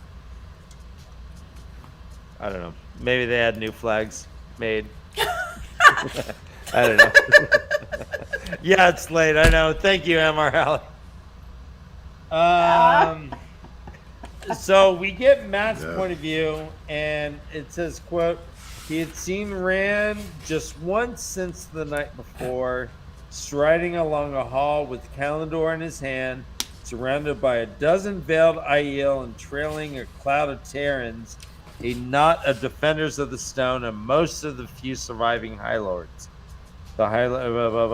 They surely believed Rand was the dragon, though they called him he who comes with the dawn. This is the way. Aiel. There were nearly 200 Aiel in the stone. They lost about 100. Wow. So, do we ever see the Aiel with the sword in this book? We have not seen one so far. Yeah, I didn't think so, but I just wanted to make sure I didn't miss it. Oh, Isn't it interesting that it's We should like, compare what do the notes, Aiel Josh. fight with? They fight with Short spears. yeah. It's so weird that like Kalendor is not a couple of short spears, right? Like the Aiel or the people of the dragon, they hate swords. Why is it Kalendor? They look at Why you. is Kalendor a sword? Yeah, If he it's hates kind swords? of funny. It's almost like what? It's cool. It's Yeah, just but- dawned upon me right now. Yeah. But Well, that makes fucking sense. Rand, wait a second. Rand is the Aiel with the sword. yeah. Ah. So they're cool with it. Yeah, he's like the bass player in every band. He's like, All right. oh. So there is our second to last drinking obligation is Matt. Second to last. Holy Do shit! you? Our second to last. Matt. No! God, please, no! No! Matt thinks that women are odd, but IO women make odd seem normal. Yeah, we should drink to that. That's We should bullshit. Well, drink yeah, to we should. that. Mm-hmm. Yeah. And let's just do the final drink right now. Oh my god! Because Matt notices. There's so many drinks right now. No, this is the last one. We're all. Oh, Matt notices it's an Tuesday admirable night, man. bosom. So let's just go ahead and fucking drink. All right. he does notice Be that. sure to smash our like button and subscribe to our channel. I think we've had like 7 or 8 drinks. Yeah, I know. Like I said, my doctor said stop the show, and I said, well, No, nope. my liver won't let me. My liver controls my puppet. yeah, my liver's like, hey, Wherever it's, goes. Blah, blah, blah, blah, it's blah. Tuesday. Let's go, baby. I did not make us drink, but Rand was like, whoever thought an IO would read that should have been a drinking obligation, to be honest. But Seriously. I took pity Wow. because anytime we underestimate a group that we don't know or understand, that should be it. You know what? I'm drinking anyways. Drink for all of us, please. Drink, my angel of music. My angel of music, drink. See, I'm getting so cultured. Thank you, KayK. You are are. really Ryan. I'm so proud of you. Like, there's so many references I can use with you now that I've just kept in my Ryan and pocket. Spine is mainly in the wrong point. Oh, Ryan, no. when you're a No, jet, no. you're a jet all Just the way. say loverly. You'll be fine. Wouldn't it be lovely? Lovely. Wouldn't it be loverly? Oh, I love Josh's serious reading face. Well, he's It's looking- always Josh's serious He's all reading the face. Ryan and He's like, oh, are they trying to make jokes Are up they there? done? Let me try and like. The right. Hey, look, it's 1:37 in the morning where I live, guys. I know, I love you. You're Right. fucking amazing, Josh. He's like, if John Lennon comes We back haven't- in, I'm fucking. I'm leaving. fucking out of here. The fucking We have Beatles show up again at the end of the episode. Complain. And Season 3, season 3, season 3, season 3. Oh, So do you all think that the IL's dragon is a tattoo or a scarification? I've pictured it as being colorful, and so I've always seen it as a tattoo. Yeah, kind of like a wow. like a henna, like a really. I imagined it was a scarification, but with a tattoo, like maybe with some ink on top of it. It But yeah, says, like quote, etched into his skin as if part of it, wrapped twice around, matched the same golden scarlet form as rippled on the banner of the stone. The fact he that says- it's, yeah, the fact that it's the color- skin much paler than that of his hands and face, though, which is what makes me think it's a scarification. Oh, I just saw it as a farmer tan. That could be too. Ooh. Is that music? That's me. Can we go down? I'm back. Right. A little bit. Yeah. All right. Todd, do you think that the dragon on the AL's arm is a tattoo or a scarification, or neither? Yeah. Wait, say that again. How do you imagine the dragon on the IL's arm? The marking. Oh, that's right. That's right. It's probably like solid black, very like hip, like solid black. Fine line It's tattoo. all fucking cool. Okay, cool. Yeah. One line. No, solid black. One line. No, solid black. Like a tribal? It's gold and scarlet, it says in the text, but yeah. Yeah. Let's take I a look at the imagine text. it like glitters in the sun and stuff. Like a good tattoo, not like a good tailor. Hey, blobby Todd is tattoo. trying to improvise, and we're just shitting all over it. We I like Todd's. Hey, look, there's no wrong answer. I was just Todd, curious. get That's good. why I asked. I imagine it's going to be like how people imagine Amrillen's shawl or whatever. Like, it's not going to be as bold as we imagine. This is amazing. Oh my gosh. I Who love is it. MJ, Nice, MJ. Daniel? We love MJ. We've known MJ Daniel. MJ. Nice. All right, so Oh, FartVader, yes. we do hear a little bit about the Yeah. IL. He puts Yeah. it Matt and Stigmata. Sorry. Oh, nice, Ryan. I like Go that. on. Hakuna Stigmata. Nice. All What right. a wonderful phrase. What a wonderful Yeah. phrase. I thought he was calling back to Philip K. Dick, the three stigmata of Palmer Eldritch. There was Ruark says when a man wishes to become a clan chief, he must go to Redian in the lands of the Genial, the clan that is not. Women who wish to become wise ones also make this journey, but their marking, if they are marked, is kept secret among themselves. The men who are chosen at Redian, those who survive, return marked on their left arm. So, what do you guys? Does this mean anything to you? What did this trigger? What is this meaning to you guys? Anything? Any thoughts on that? It's like they go to this. It's like an initiation. It almost sounds like, and they come back with a something on their arm. What? Yeah. What? I imagine it's like an ayahuasca ceremony or like a peyote ceremony, and then they get their scarification, and then there's like modern primitives kind of like situation going on. Okay, like shamanistic stuff. There's like Yeah. Redian. There might be like a guide up there that like walks them through some hallucination or something. No, I mean no, for real. Teaches them the story of how the people of the dragon are related to that which comes in the mythology and the prophecies. Hey, what is that story where you have to like be like in the netherworlds and you have to take a raft across of The river Styx? The river Styx? yeah. Like Creek. that makes me think of that also. Okay. Yeah, no, okay, I hear that. Yeah, I feel like we've heard before about the tribe that isn't a tribe. Because they're made of members of all the tribes.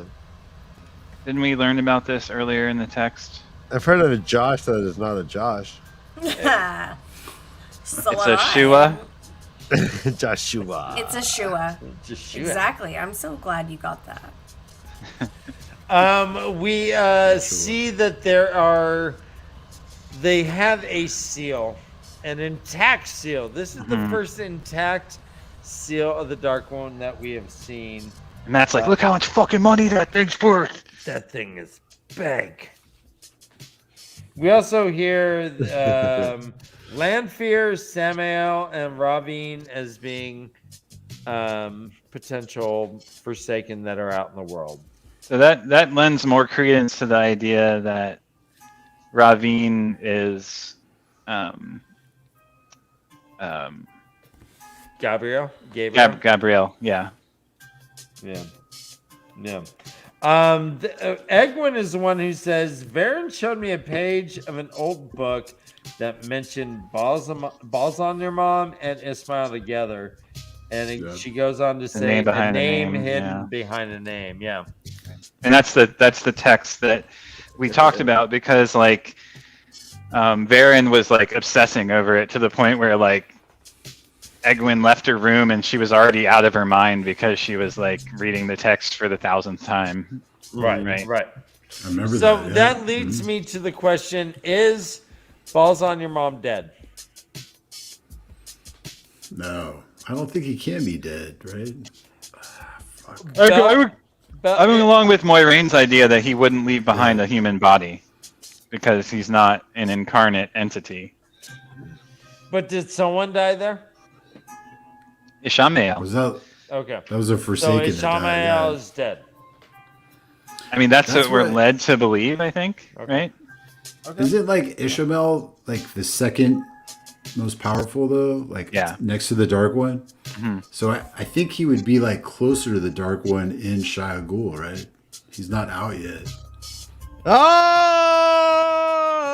I like that. Okay. Well, why do you think that they got let out by lesser power to more powerful? Yeah, because that's what they talk about in The Eye of the World. I don't remember that. The two that get out, they're really close to the ending of the hill. They're at the top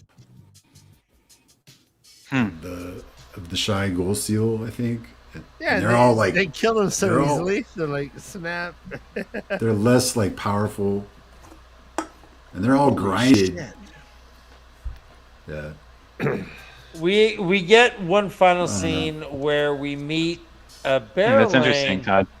The first of Maine. I was thinking about that. Yeah. Oh, Barrelane, yeah. She says a woman who was impressive asked her to deliver a message to Moiraine. And before she leaves, she says, I am told the Dragon Reborn has taken the stone. Informed the Lord Dragon that the first of Maine will dine with him tonight. And then she left in what Matt describes as a stately one woman procession. Yeah. She marches out of the room. Yeah. The message she leaves is: Luce Theron is mine. Was mine. He is mine, and he will be mine forever. I give him into your charge to keep for me until I come. It is signed, Lanfear. Everyone drink. Why? Until I come. Okay. Oh, okay. All right. Good. It's gonna take a few minutes. Well said. Well said, sir. I'm a barometer. I'm a seismograph of a perv. And then Matt is reminded that he is a strong TAVERN and the blower ain't going nowhere. He's like, oh yeah, no, I dig it. Fuck you. I'm outta here. No, I'm really no. We're hey, I got. Oh, you can count on me. Hey, Tom. Yeah, John, yeah. And outside, it is just chanting and bells ringing. The dragon, Althor, the dragon, Althor, the dragon, Althor, the dragon. Reborn! What? She did it. There you go, the dragon, and then Who wants to read the prophecy or the thing at the end? I will. I mean, Kay, you want to read it since you are our resident? Do it, Kay. No. No, do it, please. I want to. I just have something to say about it. The end piece? Yes. Yeah. This end piece. Okay. And it is written. Oh man, I have notes all over it. All right. And it was written that no hand but his should wield the sword held in the Okay. The sword held in the stone. But he did draw it out like fire in his hand, and his glory did burn the world. Thus did it begin. Thus do we sing his rebirth. Capitalized. Thus do we sing the beginning. Well, there's no question mark, but I said it like that. It's interesting. So this is. Dude. Wait. That was like a deep poet. Who said this thing though? Keep going. Oh, this is good. Sorry. From. Man, yeah, this is a pronounce this. Shantini, I'm so sorry. Ahead of time. Okay. From doing. Pronounce this. Oh, wait. Did you hear me? No. Okay. No. She did the whole thing while you played it. Oh. Way to go, Ryan. Perfect. Good job. Okay. Good. Okay. From doing Toldera te songs of the last age. Quartonina, the Legend of the Dragon, composed by Boyne, song mistresses at Taralan the Fourth Age. Yes! Ryan, have you heard the new song from Songs of the Last Age? Dude, it's my favorite. Dude, Quarto 9, bro. How you doing? Wait, have you fucking Quarto 8, dude? How you doing, Toldara? So this really made me think about. So, the sword and the stone mythology being a part of our mythos in the present day. If this is the far future Earth, like you're imagining, and like the TV show seems to want to have us believe. Imagining? Wait, imagining? Kay's idea. It was an age long Kay's ago, theory is that along this an is age far past. The Earth. Right. So This is the Earth. it's not hard to imagine, given those presuppositions, that She the might be mythology just of the sword and the stone could transmute into this very thing. Right. Right. Right. This Which is I the talked sword being about. withdrawn from the stone, but they have different meaning. Anyhow. Yes. Totally. I cannot wait to get to like the next book where I feel like I can actually puzzle out, maybe puzzle out some of this stuff. Hopefully, fuck, I don't think that's even possible. Even like we're not even halfway through. But anyways, I'm excited to get go forward in the. We have two more good books, right? Mare Sue's officially Good books. Wait. And then there's like a downturn. At least that's what I've been told by people who've read the series. Yeah, that, like, they say books there's a 6 through slog. 10 are kind of sucky. 1 through 5 are really good, and then the last 5 are You know, good it's as like well. no. I've heard Let's the same. consider it like running the 4,000 meters in the Olympics. Yeah, it's like the 7th or 8th lap around. That you part's get, hard to like- get through. But then when You you power get your through. kick, It's you so much power better. through. Yeah, and you win the gold. We'll No, see. Joshua, we'll see, Brother Dan. We might end up doing like 6 chapters an episode just to get through some of that shit. Yeah. But we're not. Wait a gonna minute, go- though. Yeah, we may just skip a chapter or two and be like, yeah, it's just nonsense. Stuff All right, happens. let's go there. Yeah. Oh. Wait, Oh, yeah, before yeah. we get ahead of ourselves, Or behind. Lay it on us, Todd. Or behind Before we get are you ahead of yourself, Brother Dan? Yeah, no. I thought love you to said hear Dave- Todrick's theory. Dave had the What? Okay, let me ask you a question. Talking about, this last little part right here. What age is this book in, this story in? Right.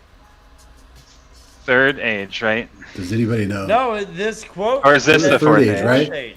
This This is does feel like it's the end of No, the no, third no. age, the beginning of the fourth age. Is that not true? Did you notice that this No, so this what's- quote was from the fourth age? The fourth age, yeah. The I know. quote Yeah, is so this from is the from the fourth age. future. So Right. this is from the future. Oh, Hey, fourth age is by some. by some. By some. Composed So is Go by On the Owen. song mistress at Terraland the singer from Easing the Badger? By some. What? What? What? Wasn't Say everyone that trying again. to? Everyone in chat Say was it one trying more to. time. Everyone in chat was trying to get us to guess who it was who was singing. The girl with the bosom and the low-cut shirt who was Yeah. singing in the Easing of the Badger. Uh-huh. The easy. Could that be It was Go making. On, song mistress of Taralon? No, it was Dolly Was that Parton. making Perrin? He was Dolly making Parton. Perrin. Feel She was uncomfortable making Perrin because she was blush. singing dirty songs? It Exactly, was yeah. Adele. If Dolly Parton was an ace Parent- tonight, what Aja would she be? Green. Green. Green. Fucking Totally. red. She always wore red. Green. Well, she wore red, but she wasn't red. I wouldn't say she. No, she was married. She's been married for like 80 years. Same Yeah. guy. I would say She's not she married. is. Maybe she's blue. more like blue or like Oh, yeah. that's right. She's had the same husband She's more of a forever. sweet person. She comes off as more of a green, I think, initially. I've heard that too. Some say RJ has a long schlog. That's I've heard Jesus, that. He wow. was- It's about 4 bucks long. This Some man- say this man Fart is- Vader is This super, man is stuck in super Antarctica. Vader. He's been asking UN for relief. He wants to get to the States. This guy still has a sense of humor. Go It's on. amazing. Why, Fart why is he Vader? in Antarctica, right? I haven't heard. Why was is he, I'm was just he assuming hunting he's- your liver? He claims Station there for doing research, or No, that's his canon. He's like, I'm from Antarctica, and I'm only Fart Vader. assuming he's like trying to get back to the States, So here's the thing. and he's stuck. But I Bring us fucking back love in. that name, Fart Vader, because every time you say Fart Vader, he's either like a 14-year-old child who really enjoys us saying it every time, or he's not, because he's obviously not like he's obviously like super smart and has some really pithy things to say. So he's just like this, he's like this genius. He's the that troll. named himself Fart Vader, because every time we talk about him, including the Dusty Wheel, has to say, "Hey, Fart Vader," Hey, Fart Vader. You know, it's funny. You and I think that's funny as shit. Okay, I think to your it is point, pretty cool. it's like if you see a name that ends in 69, you think that's like a 14-year-old kid. You see a name that ends in 70, you think it's a 51-year-old man. Right? Totally. to your point, brother Dan, would you think that Fart Vader was somebody older if he was called Flatulent Robot? Nope. Fart Vader works great for me. I don't know. flatulent evil. Yeah. All right, so guys, Evil flatulence. Anyway.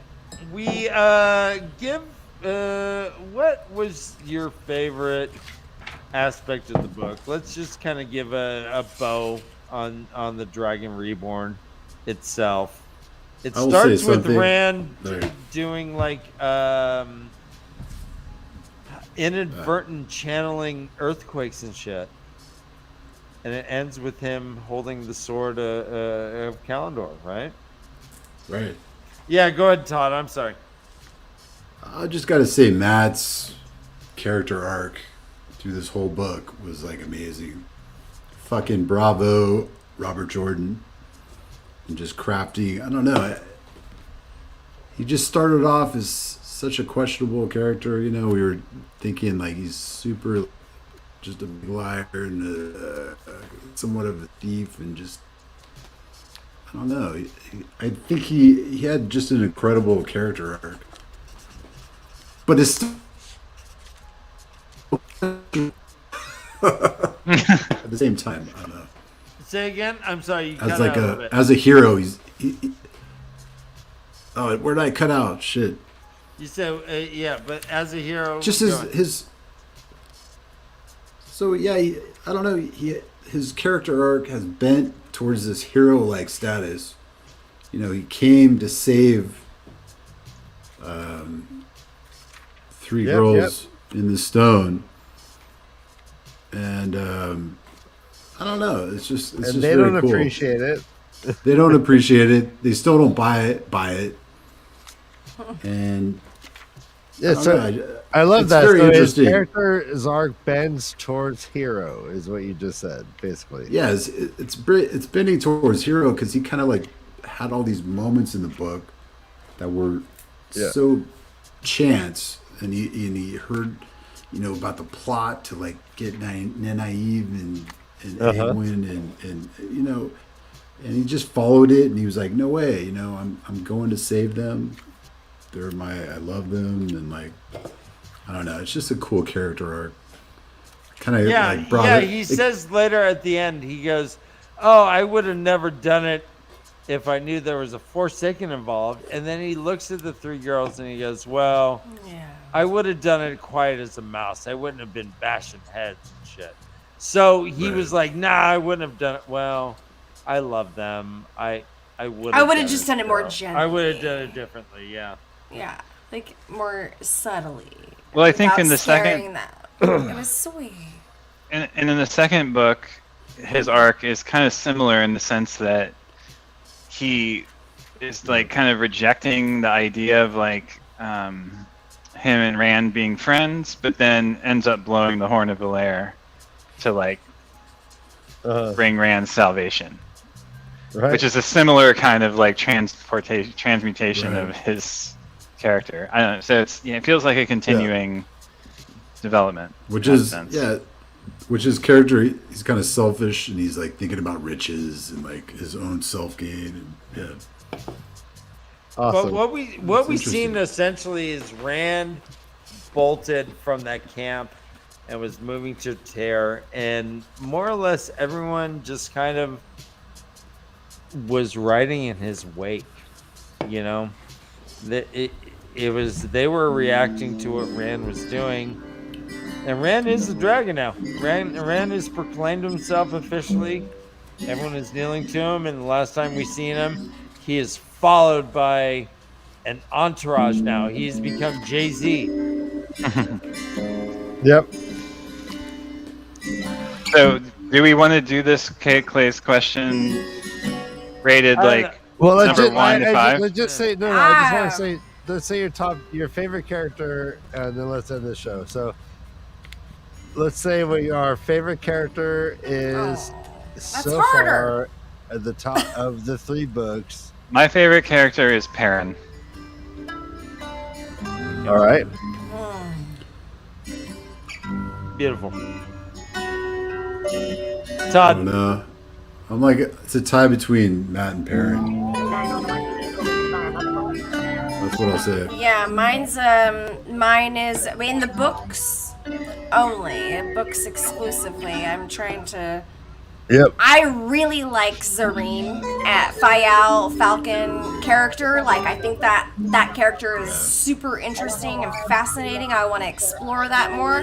I know she's not like she's not a favorite so far, I don't think, but I'm really fascinated by her. I don't know what's gonna happen with her. I can't wait. Anyway, yeah, I think it's probably my favorite right now. Great answer. That's a good one. Guys, we did it. We got through the Let's Dragon go! Yay! For the 3rd.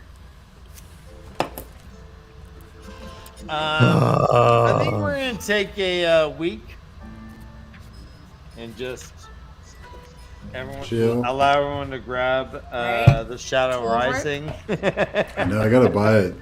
Yeah. Yeah, so we're gonna take a week break and then we'll come back. My laptop is on top of it right now, so. Nice. Dude, I can't. Ready to go. I'm looking forward to seeing Men too. Yeah, Min's been absent for a good long while. Min's been absent. Min's been absent. Yeah, she wasn't in this book at all, right? No, she was a bit. She was in the very beginning. Very beginning. But then she went off to Tarvalon. Yeah. Right. Okay. She's in Vagina Town. Yes, Fael.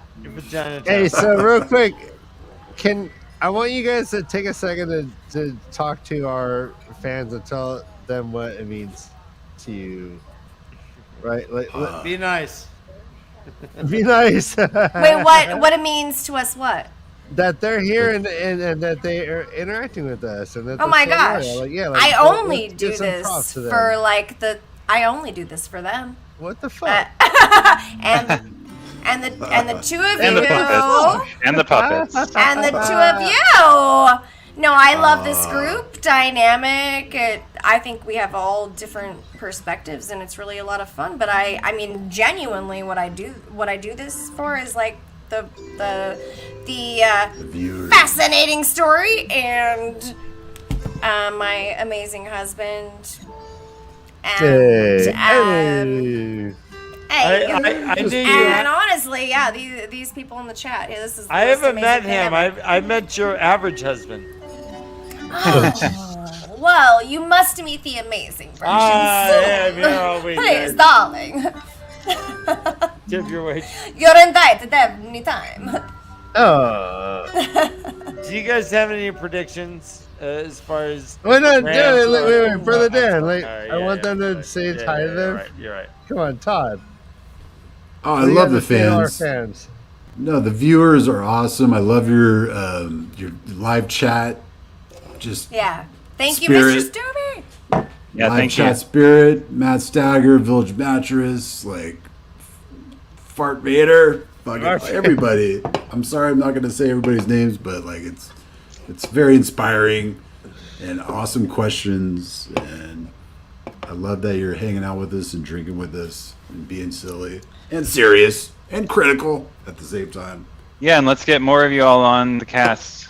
Matt, it was great having you on here. I had a great time talking with you. It was good to get your perspective. Thank you. Yeah. Same. And yeah, everyone. Yes, Matt. Thanks for the awesome feedback and for poking fun at us and making us feel welcome. Yes. If it wasn't for you guys, we wouldn't feel so comfortable saying these crazy fucking things out loud. And it does feel really uncomfortable and crazy to us. Whew. So, thanks for bearing with us. And season 3, episode Forward to 62 is coming to an end. Thank you, everybody, for joining us. Brother Dan, I love you so much. Yeah, me too. We're getting so good at Brother this. Dan. You guys rock. I love me so much We're too. fucking unstoppable, Brother Dan. You're so good, Ryan. No, you're so good. We'll never get a stream less than 10 people watching. All right. Challenge accepted, I guess. All right, everyone. Hey, run chat, for your thanks for everyone. lives. Good night, everybody. You're the This best. is Thanks for The hanging Way out to with us. Leave. Yeah, the way to leave.